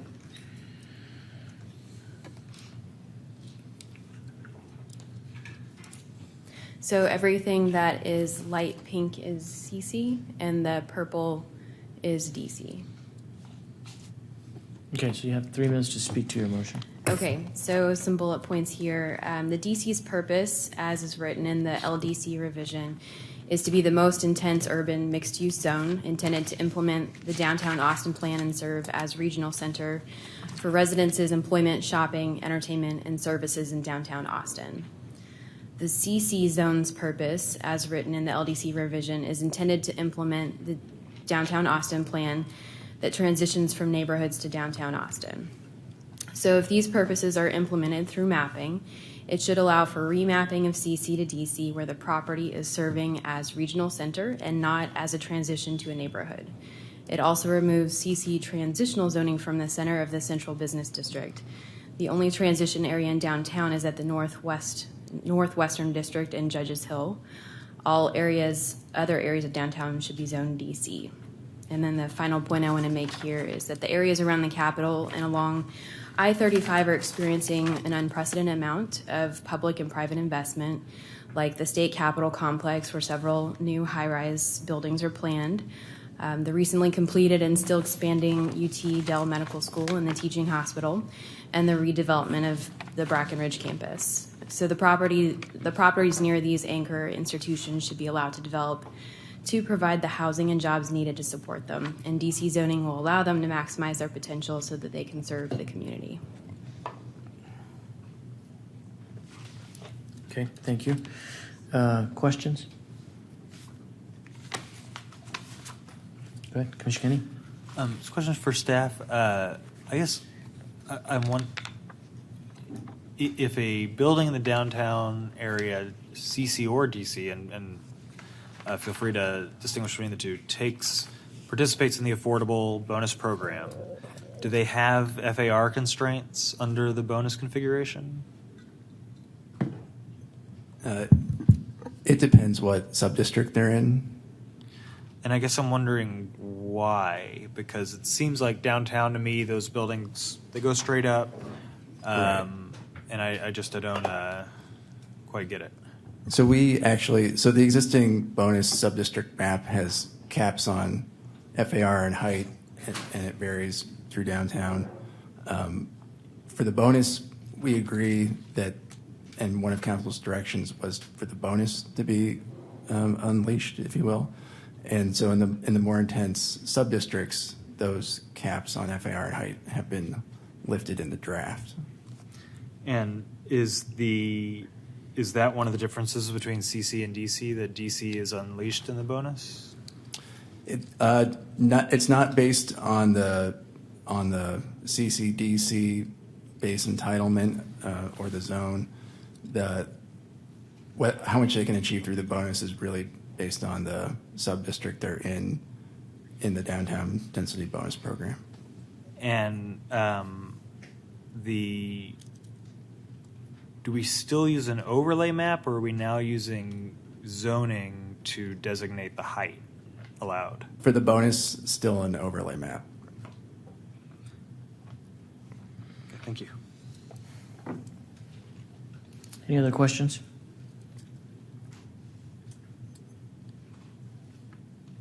Commissioner Czar? I had a question, and I'm just trying to understand this. So from my understanding, moving from CC to DC would essentially mean that the bonus pretty much goes away. Because the bonus is only within CC. DC does not have bonus height or FER. So the bonus, it would not mean that, because those two zones both fall within various sub-districts of the downtown density bonus map. They can participate in that. What it would really mean is that the base entitlement FAR would change. If it went from CC to DC, it would go up, the base entitlement.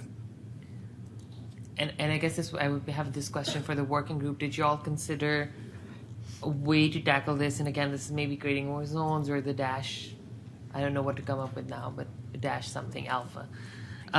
Essentially to say that any increases are all captured in a bonus rather than within base. Is that something that you all considered or talked about? I'm just curious. No, we didn't talk about that as a group. A lot of this is driven by just the way that downtown has developed in the past 10 years, that the downtown Austin plan couldn't have imagined capturing that kind of density coming in.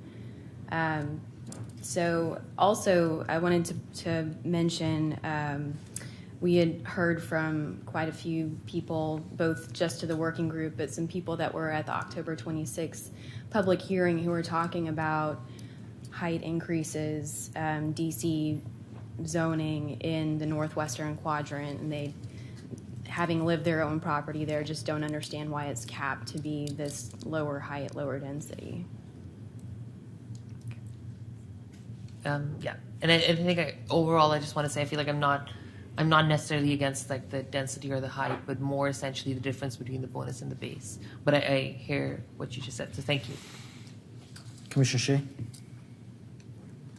So, in your discussions with this, I mean, did you guys work this or discuss with the Downtown Austin Alliance, and they're supportive of this as well? Yes, Downtown Austin Alliance. We met with Dana, Downtown Austin Neighborhood Association, the West Downtown Austin, several stakeholder groups. Mm-hmm. But DAA is very supportive of this. Okay, but it is counter, from what I understand, it is counter to the Downtown Austin plan. Yes. Okay, which is how old? You said 10 years? 10 and it years. hasn't been updated, just like Correct. our other neighborhoods? Yeah.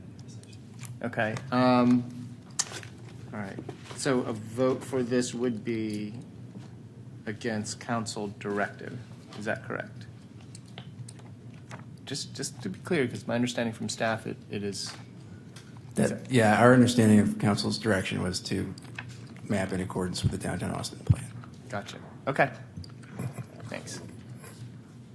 So I'll just quickly ask a question to the group here, just about that concept of if the density bonuses are still prescribed by the overlay, and if we're messing around with the base height, then it's clearly in conflict with the council direction. I just want this is a question to the group, just to comment on how we feel about that.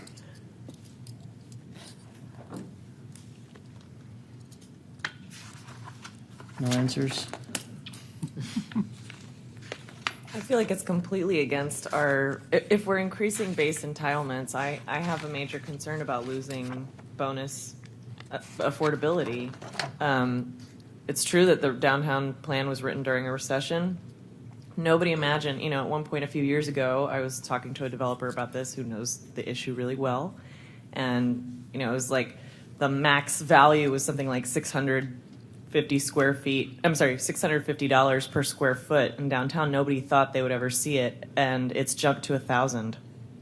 I mean, this is like a hotter market than anybody could have possibly imagined. It's absolutely, in my opinion, a place we need to capture as much value through the bonus as possible, and I don't think it's a good idea to increase the base entitlements. I definitely think that, without the bonus. And I understand it would still be part of the bonus, but messing with the base entitlement, I have a concern about that. And I definitely remember the couple that spoke about the slope. There's a similar situation in East Austin that we've heard about a lot, with a lot more risks associated with than that other one. But I guess given the feasibility, I'd be much more interested in seeing a tweak there where it's feasible. But even in that case, I'd rather see a lower base entitlement just to ensure that we're capturing more for what we're giving away. And can I make I'm just going to go ahead and make a substitute motion here. That I think I'll first say the motion, which would essentially be that I think we go to the DC height with bonus. So I don't know if that's CC with the dash alpha, omega, whatever we want to call it. But essentially to see that we keep the base to the CC, different subzone bases, and we go up to DC maximum height with, through the bonus, yeah. Essentially, base doesn't change at all, and we go up to DC through bonus. I think what you're saying, since DC doesn't have a height limit, I think you're saying CC with unlimited bonus. Okay, so essentially it would be like CC with an unlimited bonus. Okay, thank you for helping me draft that. So essentially, yes, I'm saying CC with the base as is and an unlimited bonus that is captured for affordable housing. Is there, go ahead. Yeah, and I can speak to it after I get a second, I guess. Is there a second? Okay, second by Shay. All right, staff, could you comment on how this plays with the overlay? Or is this the wrong tool? So if you actually get that with the overlay, depending on what subdistrict you're in. So if you're a CC zone, if you're a CC 120 in a subdistrict that has unlimited height in FAR, you would get that just by participating in the downtown density bonus program. Is that true of all of them, all CC zones? It is not true of all CC zones. I think that's what this amendment is doing. Does it conflict with the overlay? It as it currently is, it would go beyond some of those overlay subdistricts. And is that okay? Can it be reconciled at some point? I think we'd have to talk about whether it's okay or not. Okay. All right. Questions? Commissioner Yanis Pulido? Can I speak to my motion for a second? Go ahead. Sorry, I'm sorry. So I think, just to say, I think one of the things that I'm hearing is, and I'm sorry, let me restate this. So my substitute motion is now consider an unlimited CC with the base remaining as is. I think to answer your question, we're saying consider this, go and figure out what it does with the subzones. The idea being we're trying to capture as much within bonus as possible. Speaking to the motion, and I'll just say I think what I'm hearing from the downtown working group, and I really appreciate your work on this. One, I think we all understand that the downtown plan is somewhat outdated, needs to be updated. What it sounds like is you have worked with pretty much, I cannot speak for, I do not know of all the stakeholders, so the majority of the stakeholders agree that this is okay, and I think it would make it so much more amenable if we were doing this with the aim of affordability, and I think that's what I see with this substitute motion, so that's what I'm suggesting. With the consideration of the subzones, I'll just caution you that it might already be happening. with the overlay. And I guess, like, I think hearing that in some places it might be, some places not. So I think that's why I added the word consider to my thing, to just go and see if that works, does not work, wherever it can be applied reasonably. Okay, questions while staff is sort of prepping? Commissioner Shaw? Well, so it's a general guide to staff that in the Northwest area, I mean, do we have any kind of, it's just a few of them or all of the Northwest? I'm just trying to think of the magnitude of the remapping, what we're considering here. I've got an exhibit for one of my other amendments that shows it. Oh, that would be great. If you want to pull up the 'Cause Word document. I'm just. Northwest is not CC. So what? Most of the Northwest is not CC.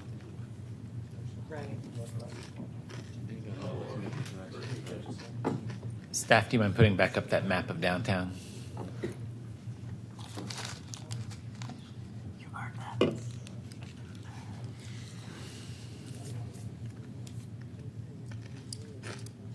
So this is the downtown density bonus program map. So you can see everything that's in gray or not in color is not within the program right now. One note on the map, the legend is not correct. It needs to be corrected. So the legend has the old provisions. The actual map is what the new code is proposing, where it says no height, no FAR limit. So just an FYI. Say that one more time. The map is correct. The legend is incorrect. Gotcha. Okay. Read the map. Got it. Okay. So the areas in gray are currently zoned D. What are they zoned? CC? Okay. They are currently not eligible to participate in the downtown density bonus program. Okay. And I think they actually have a variety of different base zoning zones. But they're not. They can't qualify for the density bonus program in the gray. They can't qualify for the downtown density bonus program. And actually, I am a little unclear because some of the zones that are mapped there actually do have bonus programs. So I think we need to figure out if they would be eligible for those. But I just wanted to make sure everyone knows that in the downtown Austin plan, there actually were height limits in some of these areas. And so what is actually proposed in this draft is that there wouldn't be FAR or height limits in some of these areas with the bonus. And so it is allowing those additional entitlements in many parts of downtown, but keeping the base entitlements intact. So we're some of those gray areas, the reason they were CC and maybe there were height limits was compatibility with neighborhoods? Is that why they were mapped that way? As part of the downtown plan, and especially the downtown density bonus program development, those were areas that were that through the process they determined that those areas would not be included in the downtown density bonus program. And I don't know if we want to pull up a zoning map. Well, I guess we just had the zoning map up. Just to show that there are a variety of zones mapped up in parts that aren't eligible for the downtown density bonus program, but some of those zones actually do have bonus options, especially the orange and maroonish color in kind of northwest downtown. Okay. Any other questions? This is the Azar Shea amendment. Could you repeat that amendment for me, please? So the amendment is essentially to consider an unlimited CC with where the base remains the same, wherever CC is currently mapped within downtown. Unlimited bonus. I'm sorry, what? Unlimited bonus. Unlimited bonus. Yeah, sorry. Did I not say that? Is this a substitute? Yes, this is substitute. Okay. All right. Any other questions? Commissioner Yanes Pulido? When we talk about the bonus, are we talking about, and we talk about affordability, are we talking about 10% of overall units of the development or 10% of the bonus units? Or what's the percentage? So it's 10% of the bonus. So it's above the base entitlements, which is in, a big chunk of downtown. It would be 8-1 FAR as the base. Any other questions? Speaking against? Commissioner Shaw? Let me just clarify, is this on the amendment or the whole thing? This is a substitute motion. No, substitute. Yeah, I'm just, how this all works together, I think the CC, from what I heard, I know we've talked about a lot, that this was kind of designed for a certain purpose, and I think we're using it in a different way. Just from what I think the intent was to offer more of a compatibility zone in between kind of the neighborhoods and the DC. So if we're blowing it up to full height, I think that's kind of what the DC was for, to reach those heights. And anyway, I'm just, this is very confusing. There's a lot of, downtown is very complex, and I'm just not sure if we're doing the right thing here. Speaking for? Commissioner Hempel? I wanted to point out that with this amendment, this is in line with the policy directive that talks about code and map revisions maximizing potential for employment in residential units within downtown. Speaking against? Speaking for? Let's take a vote. All those in favor, please raise your hand. Amendment, the substitute. 2, 3, 4, 5, 6. Opposed? Abstaining? All right, that motion passes 11-1. All right, one down. All right. So the good news is that number 1 under downtown mapping, we have talked about intent here, reading just the intent in, and this is just by itself. The others will be grouped. Staff to look into adding downtown density bonus to the northwest area of downtown that is not currently included.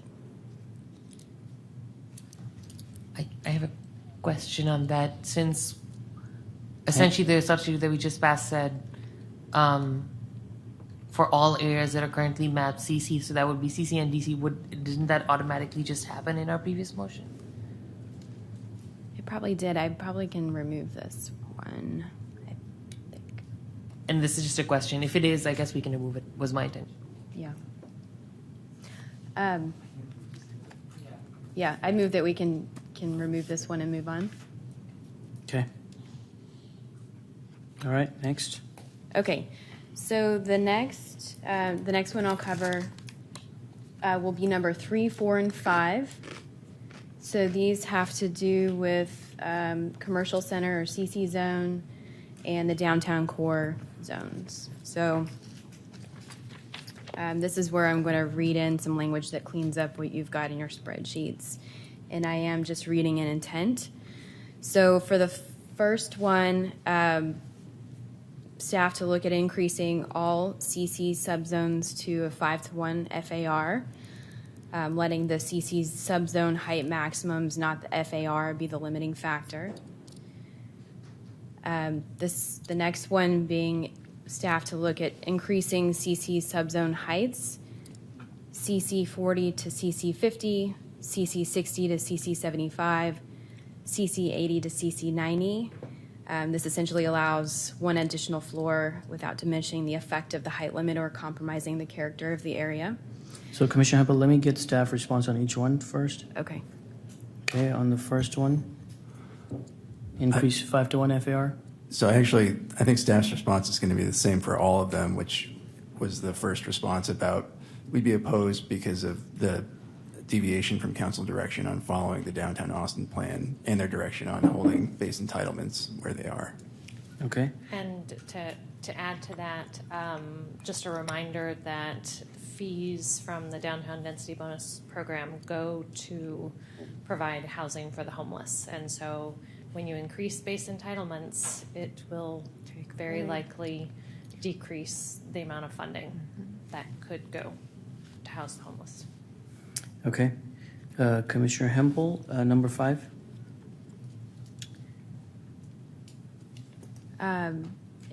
Staff to look at increasing the DC FAR from 8-to-1 to 12-to-1 to provide FAR equal to Robinson Ranch in the domain current zoning. So that's the 3. Okay. Is there a second? There is not a second. Oh, Commissioner Howard. Okay. Questions? Do I get a few minutes? Yes, please. Okay. On the increasing the CC subzones FAR, we're wanting the FAR, or we're saying that it should be consistent with allowable heights in all zones. So when tested by AIA,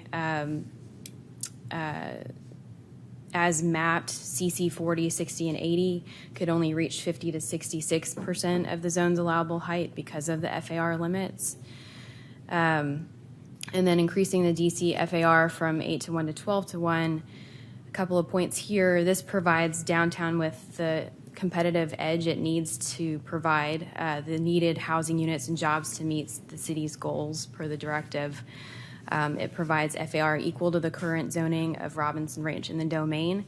Businesses and housing developers are finding the domain's development requirements to be more attractive and less restrictive than downtown. And secondly, downtown could potentially add another 45 million square feet. Most of the remaining sites downtown are half or quarter blocks, so FAR limits potential more than it did when the downtown Austin plan was done, adopted 10 years ago. Projects will still need to use the Affordable Housing Density Bonus Program in order to build out to meet market demand.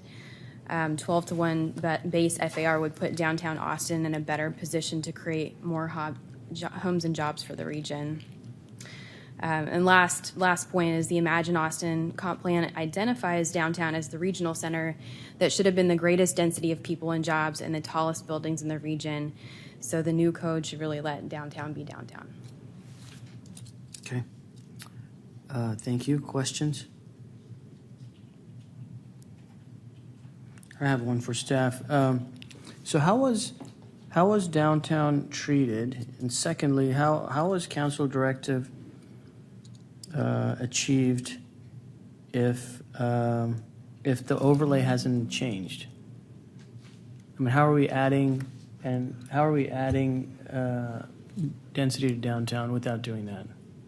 Without changing the overlay. Has there any work been done on downtown in this draft? So some of the downtown provisions were tweaked so that impervious cover went from 95 to 100%, and setback was changed from 5 feet to 0. The main thing was that the bonuses were uncapped in some of those sub-districts. So although it does keep the base entitlements the same, it allows projects to have unlimited opportunity through the bonus to achieve height and FAR. Okay. So that is trying to strike a balance of the council direction of not upzoning, but also finding ways to increase capacity, right? And so raising that cap, removing the cap, creates the potential for more market rate bonus units alongside the provision for or meeting the affordable requirements. So I've got a couple more minutes. So Commissioner Hempel, was the discussion in the working group or AIA or the stakeholders about increasing the base entitlements? Yes. Okay. Okay, thank you. Any other questions? I have a question. Yeah. So I think we're trying to get at a certain intent here with these motions, and these are very prescriptive, which I thought was kind of what we were trying to avoid. I mean, obviously somebody did their homework, but I think it's kind of locking staff in to very specific ratios and details that we might want to give them a little more flexibility. Is there any way to kind of sum this up in one intent that's more broad but gets to what we're trying to accomplish here, just to give staff a little more flexibility? So I think Commissioner Hempel did start by saying staff to look at. I don't know what flexibility that is, but if you want to respond to that. Yeah, well, it's just, okay. It's just giving, like, look at these numbers exactly. I'm just trying to get back to our idea of going off intent. I had added some language to say staff should look into. And Commissioner Shaw, your point is to scale back even further and try to use simplify. exact numbers. What are we trying to achieve here, and just keep it simple? I mean, that's at a high level. And if I had another 20 minutes, I could probably do something here to offer it as a substitution. But I don't think we have the time. Yeah. But So I don't know if any of the team could maybe summarize this. You had a very good talk about what we're trying to accomplish with this, and maybe that would be a little more. Yeah, so like on number 3, it sounds like you could do something like FAR not be the limiting factor. That's kind of general. Yep. I don't know if there's something similar on these other 2, but it's your amendment, Commissioner Hempel, so you can leave it as is if you'd like. Other questions while Commissioner Hempel is thinking about that? A possible amendment would be to let these increases be bonuses and not base.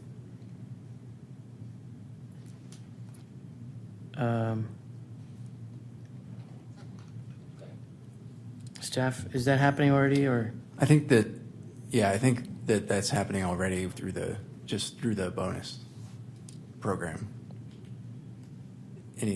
Especially yeah, and by removing the cap.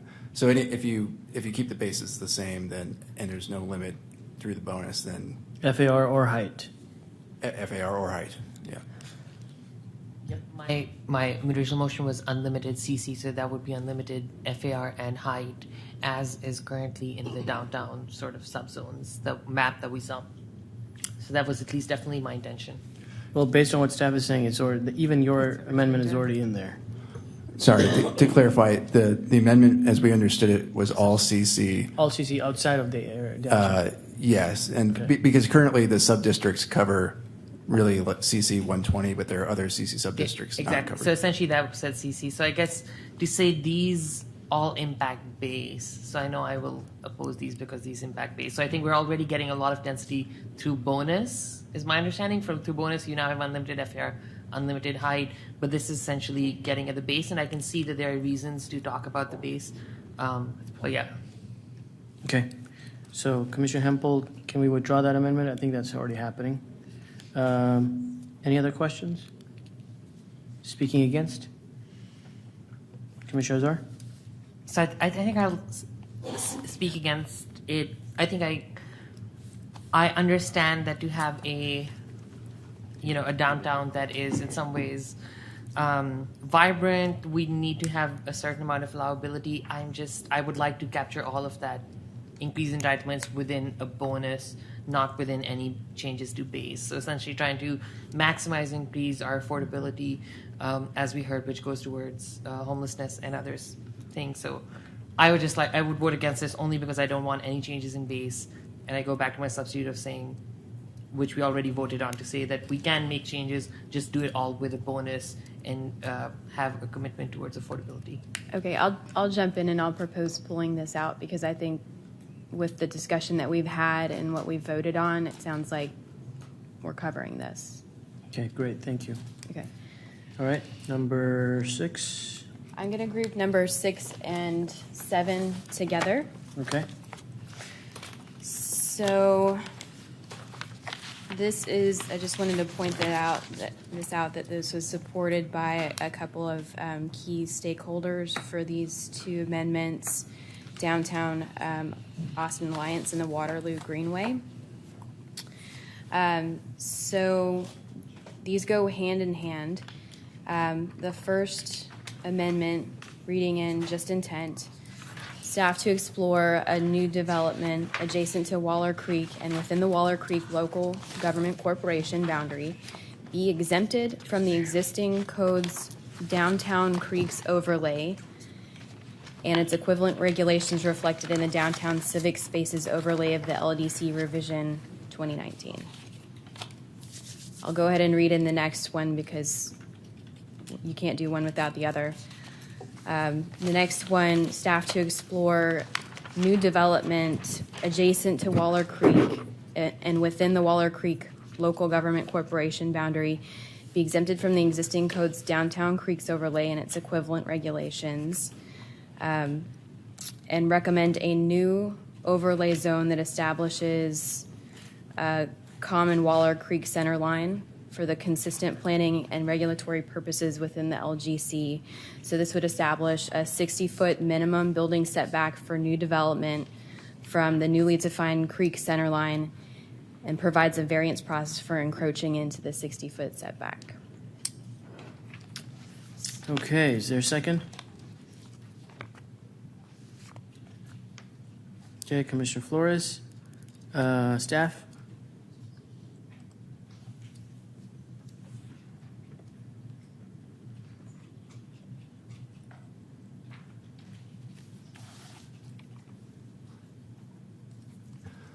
So I just wanted to clarify that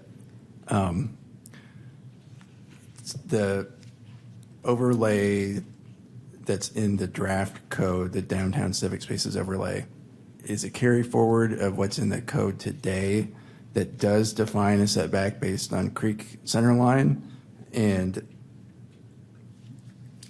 wasn't totally clear to us what the difference being proposed is. So, the Waller Creek, so this is giving a little bit more teeth to the Waller Creek District Master Plan that was approved in June 2010, which has voluntary guidelines to guide development, but doesn't enforce development criteria in the zone.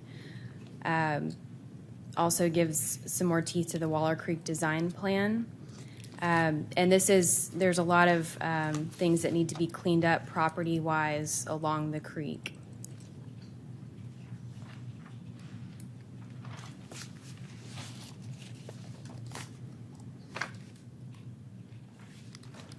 I guess we'd be uncomfortable exempting it from the Downtown Civic Spaces overlay that currently keeps development at 60 feet back from the creek center line, without having anything in the code to replace it. Just exempting it from the overlay, and I understand that there's language here. It's just I don't know what we would use to fill the current overlay that applies to Waller Creek. So this would be creating a new overlay just for Waller Creek. Just for Waller Creek. Right. So amendment number 6 pulls Waller Creek out of the civic spaces overlay, and then number 7 creates a new overlay for Waller Creek. So I think this is an interesting amendment, and we know there's a desire to see a provision for Waller Creek. It is beyond. It's a little bit beyond the scope of what council's direction is, and I think that Andrea Bates from Watershed has some comments that she wants to make on the content of it. I think that we can probably get to a place where we're either going to be not in opposition, or else that we're just going to have to take it under advisement. There's a few of these items where we're just not going to be able to take a position. But in principle, I think that staff feel like there's definitely a need, that this addresses a need. And so we want to get to a place where we can work with you and council on something like this. But I think it may be more than we're going to be able to process tonight. And so with that, Andrea, to add just a little bit to that, watershed protection does support the expansion of what is essentially a creek buffer that could have the benefits of additional protection for the riparian area, maintaining the integrity of the creek banks, and of course actually facilitating the restoration of the creek that's proposed as part of the master plan and the Waterloo Greenway projects. We are concerned about implementation challenges of the language as drafted. For example, the 60 feet from center line may not get to the top of bank along all sections of the creek, which means it wouldn't provide all of the benefits that we'd be looking for a building setback. It also speaks only to buildings and not to additional types of development that could impact the creek's integrity or the ability to enact the restoration or to facilitate the plan as envisioned. So we don't have alternate language to propose tonight, as Brent indicated, but we would be happy to develop a recommendation or work on it further if PC provided a recommendation and some intent. Commissioner Hempel, can I suggest combining these two into one with kind of a general intent? Yes. Uh, Is that, are you making an? No, I was just gonna, but I Should could I suggest, do that? because it seems like 6 just says remove it from this one overlay. 7 suggests put it in a different overlay, a new one, and you can add a little bit more to that intent if you like. That has to do with specific criteria that you're looking for. Yeah.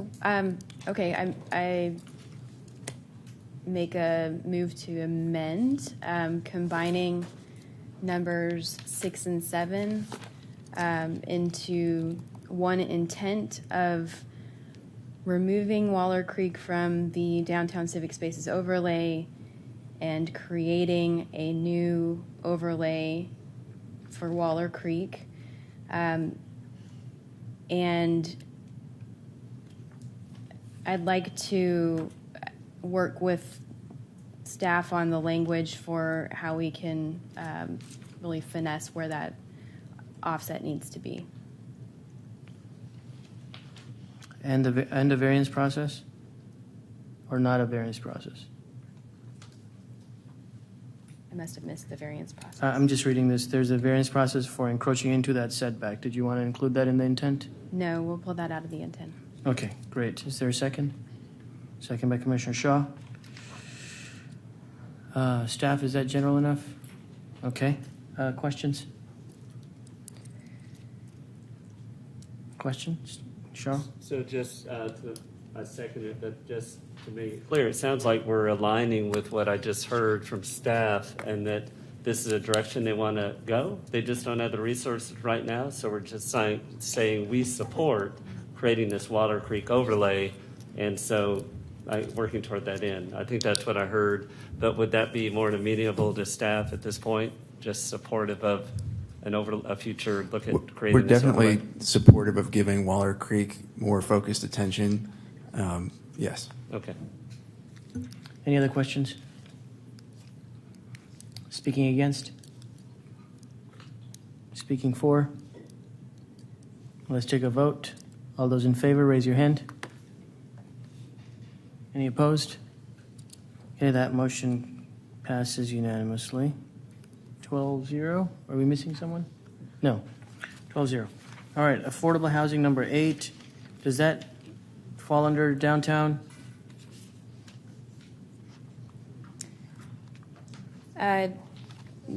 Yes, but I did notice it was in process working group. I think it was process working group as well. So Okay. I'm good to We're going to let process pick it pull up. it. Yeah. All right, another one. Another working group. So with that, it's 10:30. I think we should take a 10-minute, 3-minute? I'm sorry. 5-minute? Did we already make a motion? Yeah, we said 11:30, right? Okay. All right, 5-minute break. Out of here a little early. Okay, commissioners.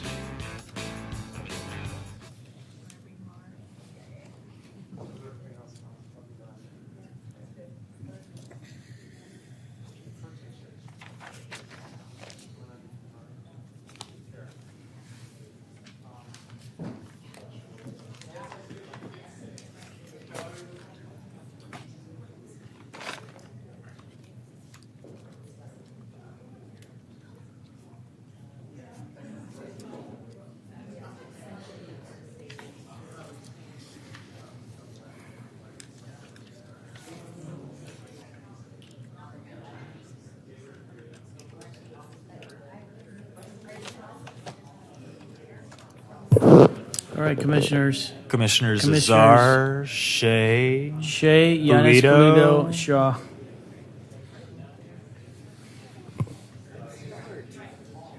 Commissioner Azar, Commissioner Azar, Commissioner Azar.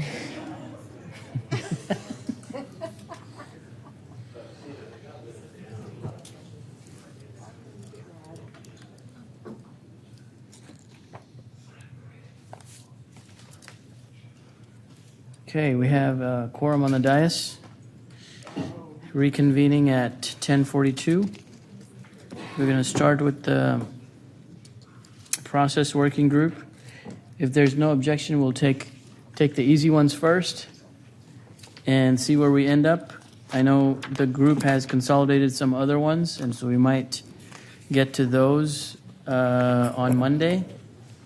And we might also, if there's still time after the easy process working group ones, we might go to some individual ones.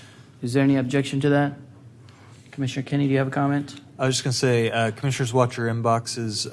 Process did some consolidation and simplification of some amendments. It should be coming out tomorrow morning to your inbox, and hopefully it'll help speed the process along, and it's going to replace what you have in your packets. Okay, with that, take it away. Commissioner Thompson? So we'll start with some sort of, I think, straightforward ones, and I think a few of staff have left, so I think we have people ready to sort of respond to these. The first one is number 5, and it's explore options for a subdivision light. So just as we've been talking about a site plan light, and I think that there's still lots up in the air for that, this would be the idea of a subdivision light. So, for smaller areas, we're not quite sure what that would mean. I think we have, since we've posted this online, we've heard back from people in the community that maybe there's already some bits in state code that allow for this kind of thing. But just leaving it very open, would there be a quick process to maybe take a single lot and split it into 2 type of thing? So, is there a second? Second by Commissioner Kenny. Staff?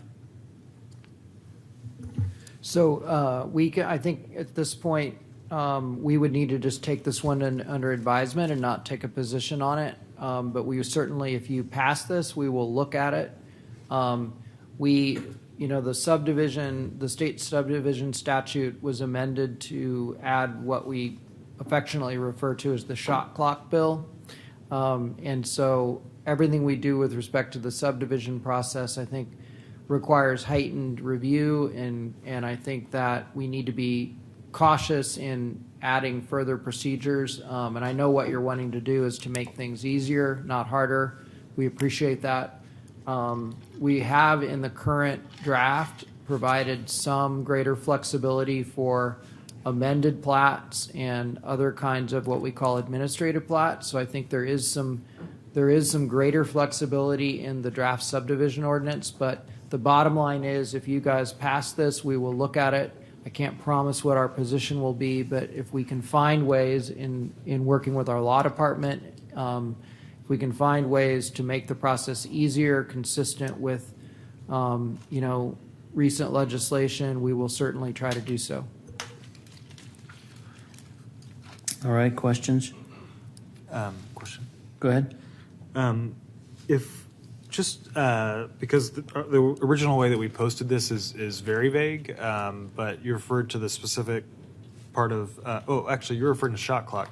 Are you aware of the residential improvement area part of state law that allows for up to 6 lots to have a different subdivision process? Yes, I'm aware of that. I did not know that's what you were referring to.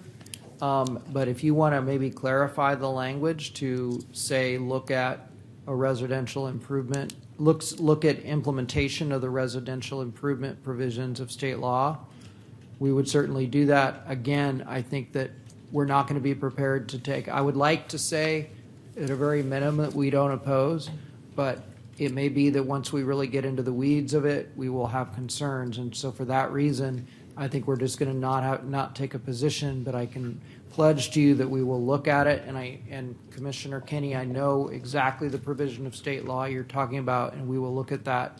And that may really provide some opportunities that would be, I think, consistent with council's direction. So we'll look at it. Do you think it would help clarify the commission's intent to you and to council if I amended it to have language that says, append to the end, consider creating a process for subdividing a modest-sized lot into a small number of units, potentially through a residential improvement area process? That's fine. Okay. I just want to give some clarity to council on that. Sure. We're not talking about huge tracts or Right. huge numbers of lots. Okay. So I'd like to go ahead and offer that amendment, just to clarify intent. Is it an amendment or a? It's a substitute, I'll say, so we only have to vote once. Okay.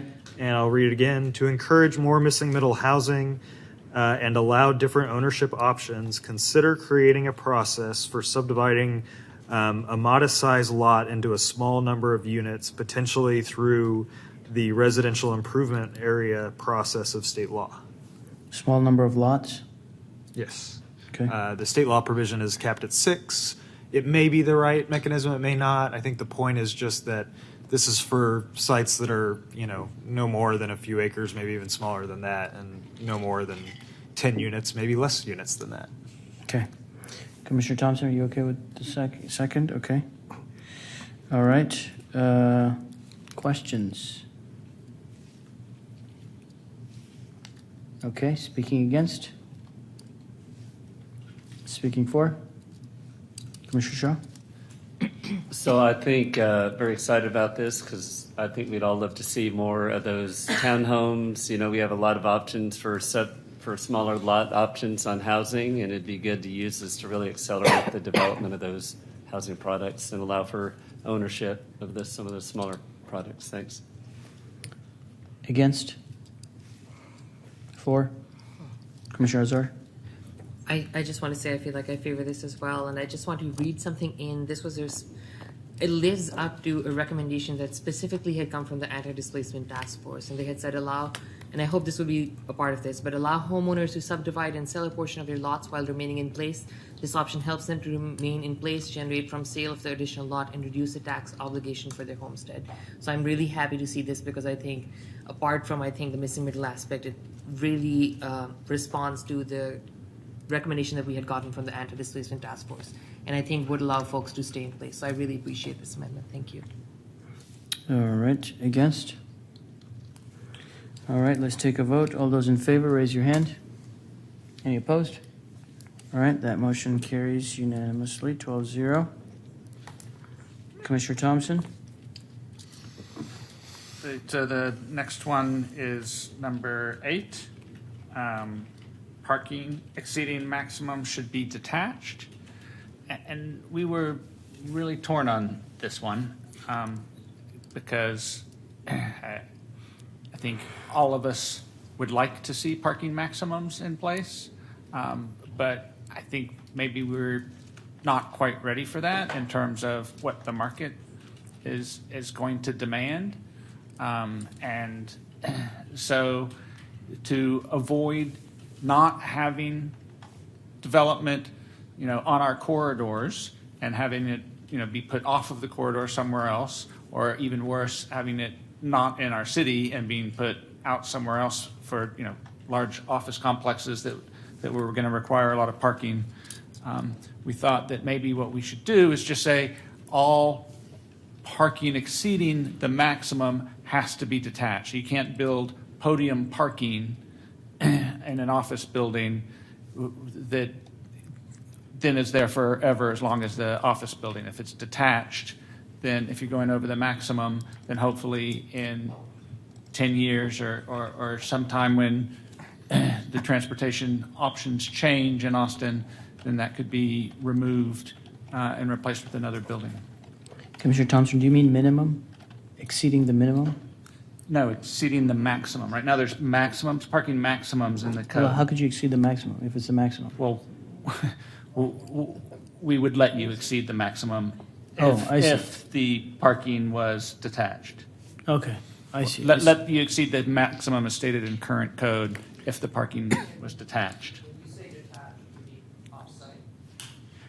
I mean, so it could be in a separate building. So it's not a podium parking. It's not on the first 8 floors. Or a donut.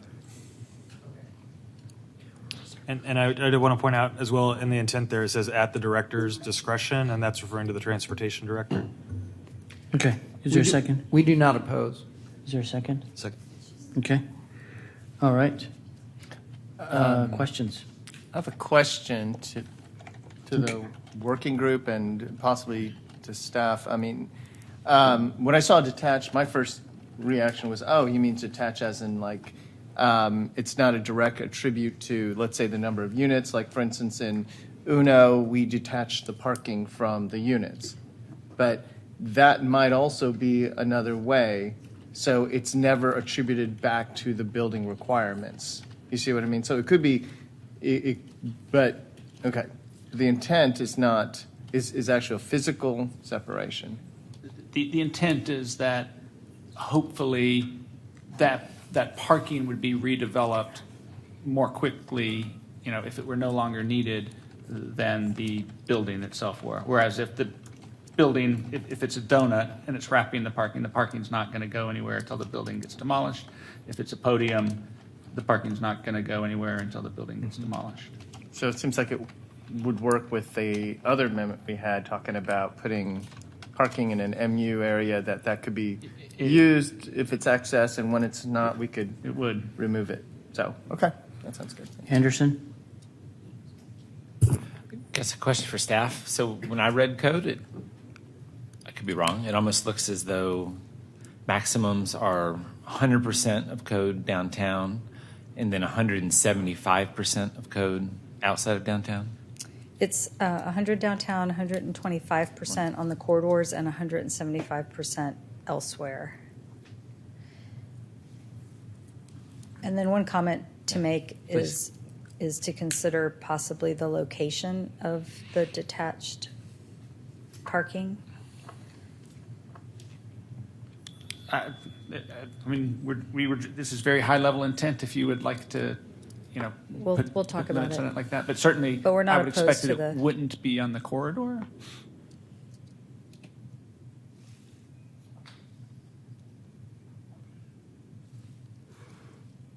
Does that answer your question? Okay. Any other questions? Commissioner Shaw? So I thought there was a provision for having garages that are able to be converted to office space. I'm not sure if that's an option or if that's required, or how does that, because if that's the case, then maybe there's already garage feet, it's already going to be able to be converted anyway, but I just can't remember if that's a requirement or not. It is an option. It is not required. Okay. Can I respond to that too? Sure. And we talked a lot about that in our working group as well, and just talking to builders in the community, it's just really not very feasible to convert the way people commonly build parking garages, just in terms of the pounds per square inch that they can support versus a regular building. So it's not just the sloped floors; it's actually the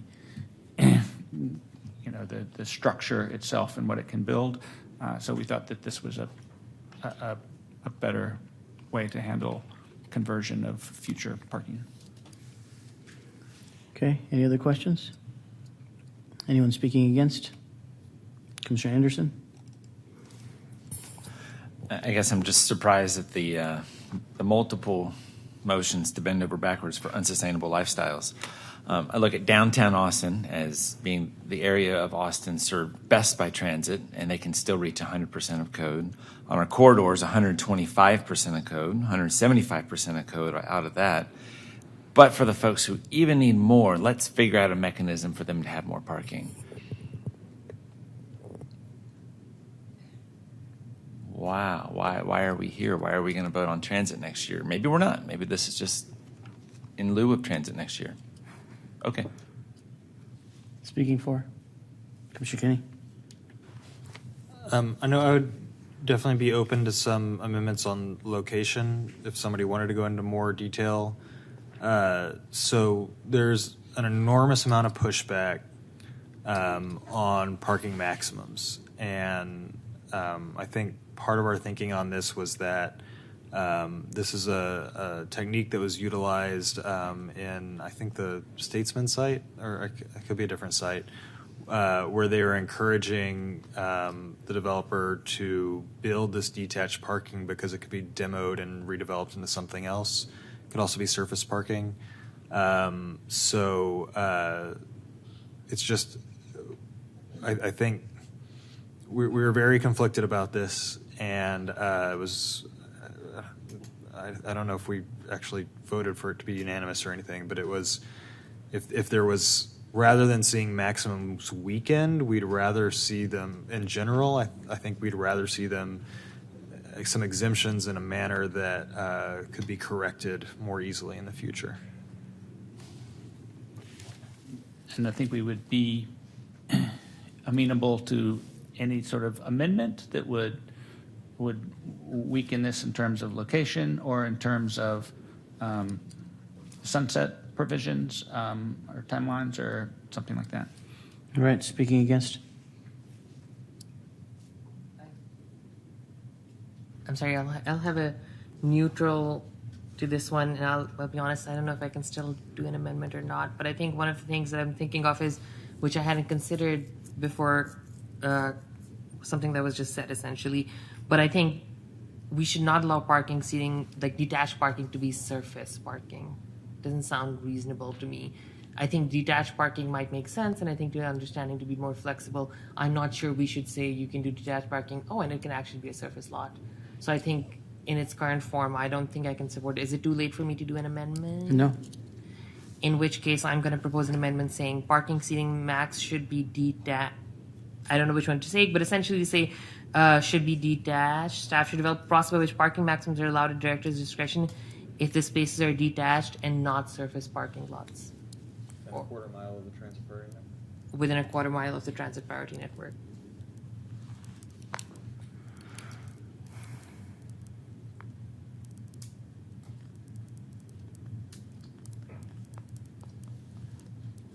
Okay, is there a second?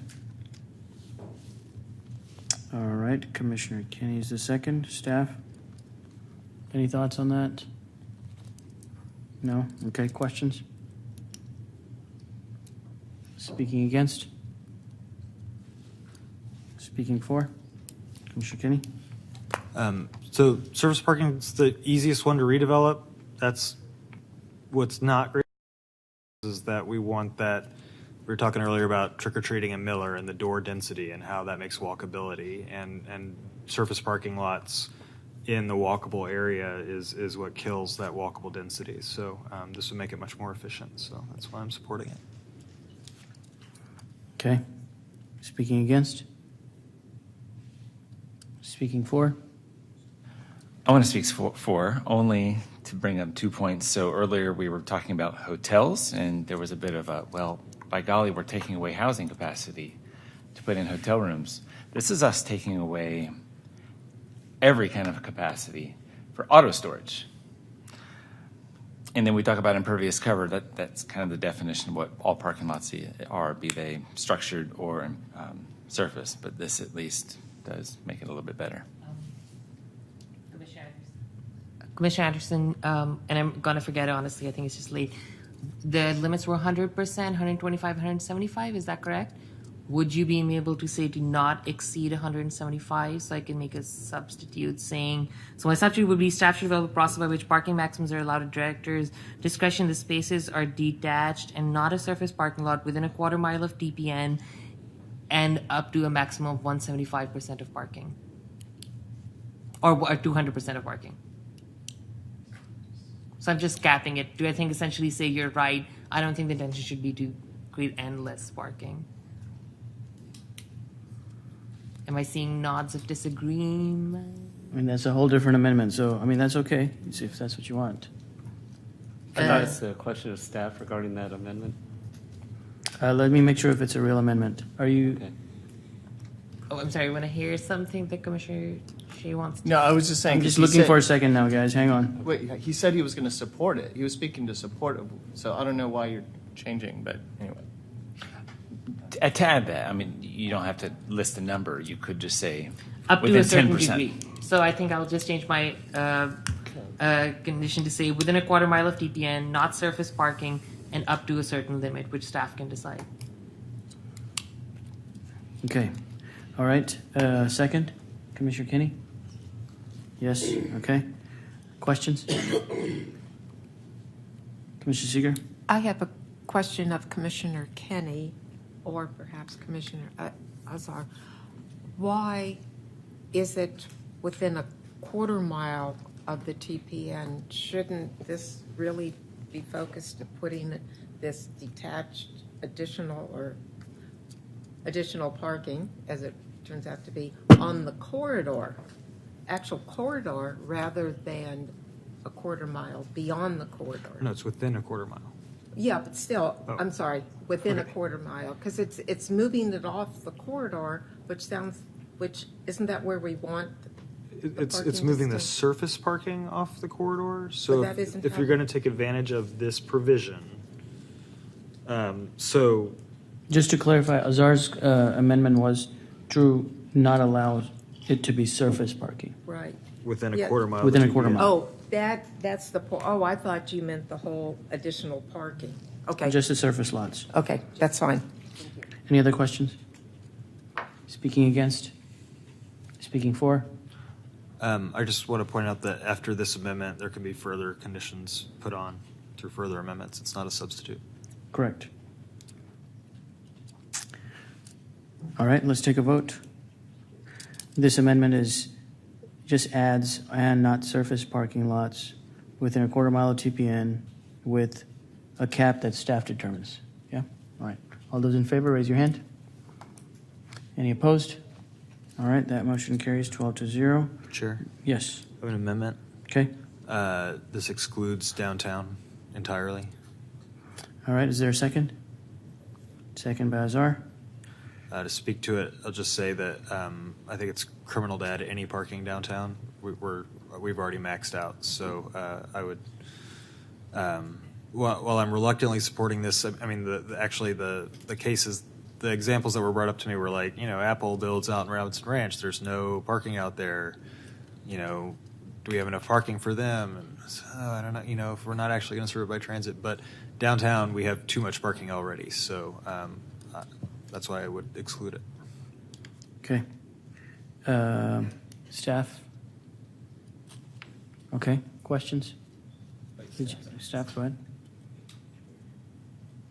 I just wanted to mention one thing. In the TCM that we're developing right now, we are creating a point system for TDM options for mitigation, and one is the unbundling that was discussed before.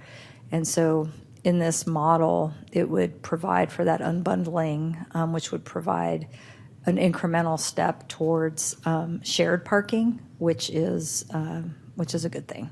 So I just wanted to mention that as we move incrementally towards right-sizing our parking, which is a policy in our transportation plan, coupled with the TCM and the TDM requirements that we're codifying or proposing with the code, that this type of a recommendation does, it works well with the TDM. Are you speaking tools. to the underlying amendment or to the amendment that's before us right now? Well, if there's going to be additional parking, if it can be unbundled and it can be redeveloped easier, that is in line with the transportation policy. So that's the underlying amendment. This one is just downtown, don't mess with downtown, no additional parking. Is that correct? So is there anything that provides any concern about exempting downtown from Oh, this? no, no. I mean, and in fact, what I just said is consistent with the downtown parking study, which was done about a year ago, and that emphasizes the need to share more parking downtown. Perfect, thank you. Okay, questions? Speaking for? Speaking against? Chair, real quick, I do want to speak for this, and this is, we have two great examples right here. So two big tech companies are coming to Austin. I won't name them, Google and Apple. One's going to be downtown, building about 0.3 spaces per employee. And the other one is building somewhere where we don't have transit really, and we're going to have to build one space per employee. And this whole thing is for somebody to help build in a less sustainable environment where we don't have transit and everyone has to have a car. It still doesn't make sense. Of course, this is a good amendment to a very bad amendment to the entire code. Okay. Speaking against? Let's take a vote. All those in favor of this amendment to exempt downtown from this main amendment, raise your hand. Any opposed? All right, that motion carries. Back to the original motion. Any questions? I'll offer another amendment. Okay. And that is staff determine a sunset provision. Okay. Is there a second? Second. Any comments by staff? We can't, but we can't sunset provision. We can't have like code sections that just sort of expire generally. So I think you definitely could have a provision where we revisit it at a certain point, maybe within a year, a kind of an update as to how the provision's working, which would then create an opportunity for council or the commission to initiate an amendment repealing it. But I don't think we can't just automatically have it expire. How does that get recorded? Is it just put it on the calendar, or? There are lots of provisions in code and in ordinances that require updates at yearly intervals, and so we know how to handle that. It'll be some language in the text. I'm just wondering Yeah. how it gets recorded. Would it be in the text of the code? Yeah, Okay. yeah, we would come up with I something. guess I'm just, so we can't say we will offer variances, because the code says there's a parking maximum, and we will say, and we're saying at the director's discretion, we can offer an exemption from that for the next 10 years. But you can't do that. So you're talking about essentially the administrative, you're talking not about a sunset provision for the code provision itself, but for the waiver. directors. So I tell you what, why don't we, my suggestion, I see what you're saying now, I misunderstood your intent. Why don't you guys, we don't oppose the basic principle of this, so if you guys vote to support it, we'll work on the details with the law department and get it resolved. Okay. So Should we call it something other than a sunset provision? you can call it a sunset provision. I think it's fine. It probably won't end up looking exactly like that, but we understand your intent, and again, we'll work with the law department, and we don't oppose the idea. Okay. Thank you. All right, so the amendment, Commissioner Thompson, could you repeat that? And did you want to specify a limited period? For staff to review the options of having this variance allowing this variance expire in 5 years. Okay, second by Kenny. Kenny's good with that? All right. Questions? Speaking against? Speaking for? Let's take a vote. All those in favor, raise your hand. Any opposed? All right. This time of the night, good votes. All right. Back to the main motion. Any questions on the main motion? This was Thompson-Kinney. Commissioner Czar?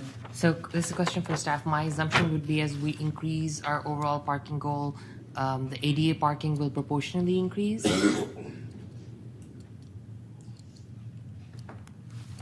Because it's currently is percentage of your overall parking, right? So if we're doing detached, your ADA parking would proportionally increase with this increase in parking. Am I correct in thinking that? Yeah, the ADA parking, as I understand it, is based on the parking that would have been provided if you provide no parking, but if you provide parking, it would be as it is today. The requirement would be as it is today. And so if somebody decided to exceed it, it would just proportionally keep on increasing. That's correct. Okay, perfect. Yeah. That's all I need to know. Okay, those were 4 questions. Commissioners speaking against? We had 3 questions before, in case anyone's wondering. Speaking against or for or neutral? Okay, so this is the main motion. Parking exceeding the maximum should be detached. All those in favor, please raise your hand.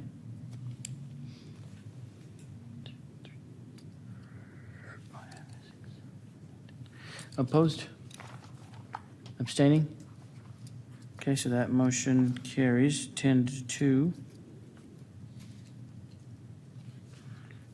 All right, what time do we have? Okay, maybe one more?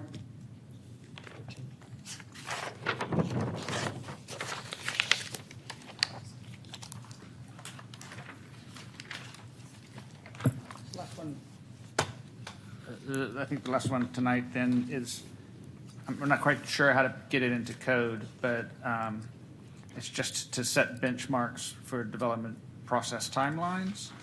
And that's just direct the city manager to publish an annual review of the time required to complete development tasks and set benchmarks for evaluating staff's efficiency for the following year. Okay, is there a second? Second by Kenny. Staff?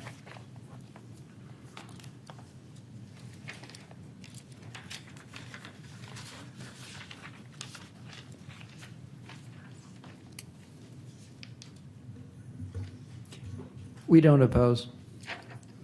I hope not. Okay, questions? I have a question for, wait. Azar and then Shay. I have an amendment. I would like to offer including, where am I looking at the, here it is, sorry. So set benchmarks for development process timelines, including specifically essentially a carve out for smart housing expedited review or any kind of affordable housing expedited review.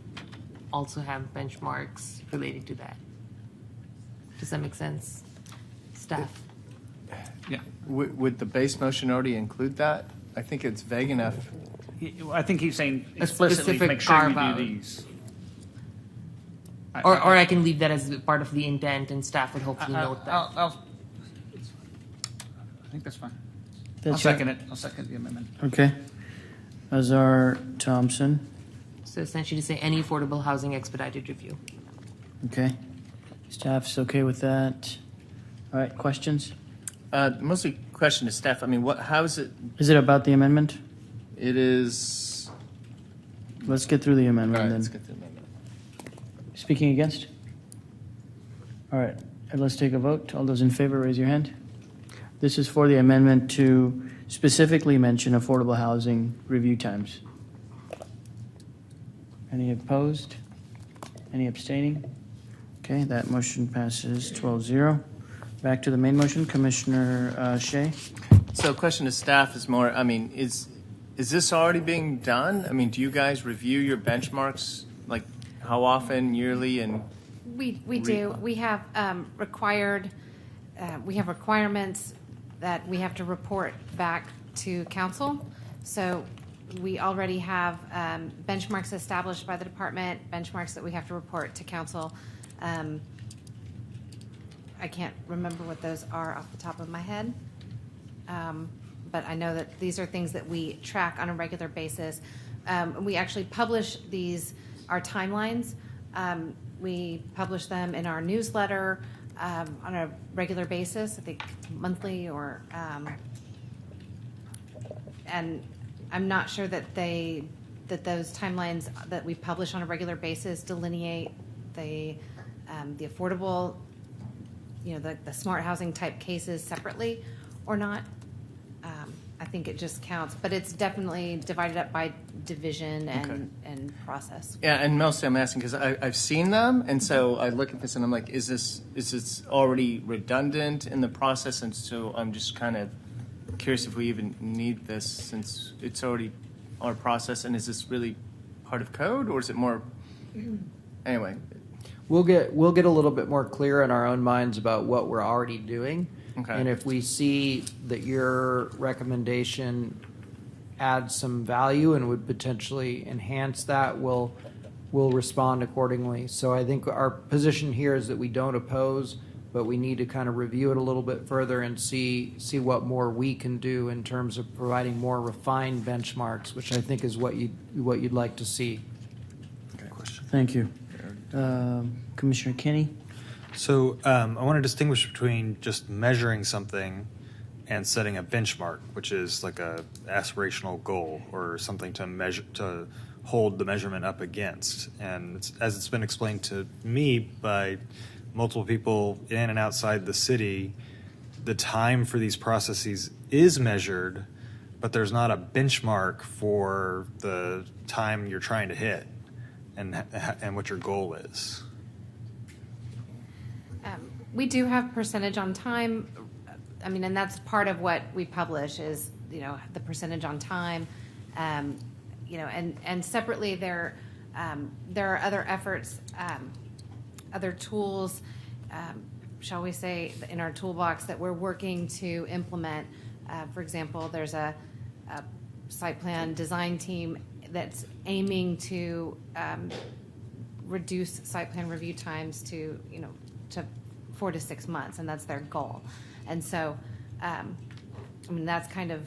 that's one goal that we have. I think that again, I just want to echo what Brent said, is that we want to look at how we publish and what we publish and what those benchmarks are, and we can report back Okay.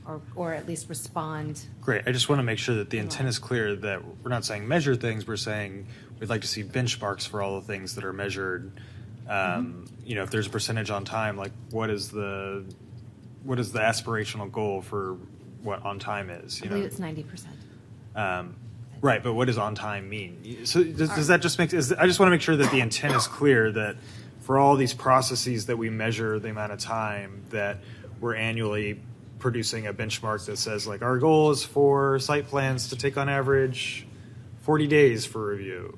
And So we have, the way it works, just very quick 101 on process is, an application has a lifespan of a year, and then within that year we set review times that are basically the time in which staff is to get comments to the applicant, and then the applicant can respond. And so we set those review times administratively, and then the benchmarks are, we strive for X percentage on time, but that's all measured against the review times that are established administratively. So we will, we do not oppose this. We will look at this and see if there's more we can do that's responsive to, I think, the spirit of what this is aiming towards. okay, great. Because I think what would see this fulfilled is something in code that maybe say, DSD director will issue an annual report of times and aspirations, et cetera. Okay. Great. So Commissioner Kenny, if I could respond to that. So like Brent said, site plan applications and subdivision applications have a year, and then they expire. But you could have a goal, and I think Donna mentioned 90%. Brent also mentioned that you have review times. So staff might have 21 days or whatever that number is, but it might take 5 cycles of them, or 6 cycles of them, or 10 cycles of them. It might get close to a year, but what's being measured is the time that staff takes to get the comments or review done. What it does not really factor in is that all of the siloed departments and all of the crowd communication and all of the complexity of the code, those are the things that are also needing improvement. But this is a good start to benchmark it. Our review times are currently in the building criteria manual, and we aim to move those review times into the administrative criteria manual. And the times that we publish, we show the goal and of 90% on time for review times, and then it's divided by divisions within the Development Services Department, as well as our partner departments involved in the process. One more question. Commissioners speaking against? So this is the main motion to establish benchmarks. We just approved an amendment to specifically mention affordable housing review times. Speaking for? Speaking neutral? Let's take a vote. All those in favor, raise your hand. Any opposed? Okay, so that motion carries 12-0. It is 11:21. This is a good spot. Our next meeting is on Monday at 5 p.m. And then the next one after that is Tuesday at 5 p.m. All right. So this meeting is adjourned at 11:22. Thank you, staff, for being here. Thank you, commissioners.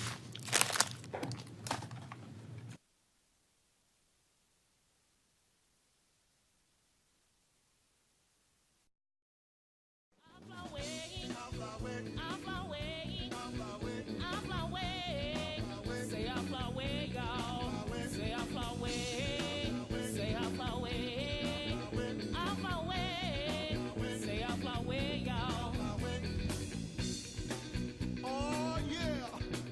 Don't you know that the Bible said that the dead in Christ shall arise first, and those that are believers shall be caught up, and we shall all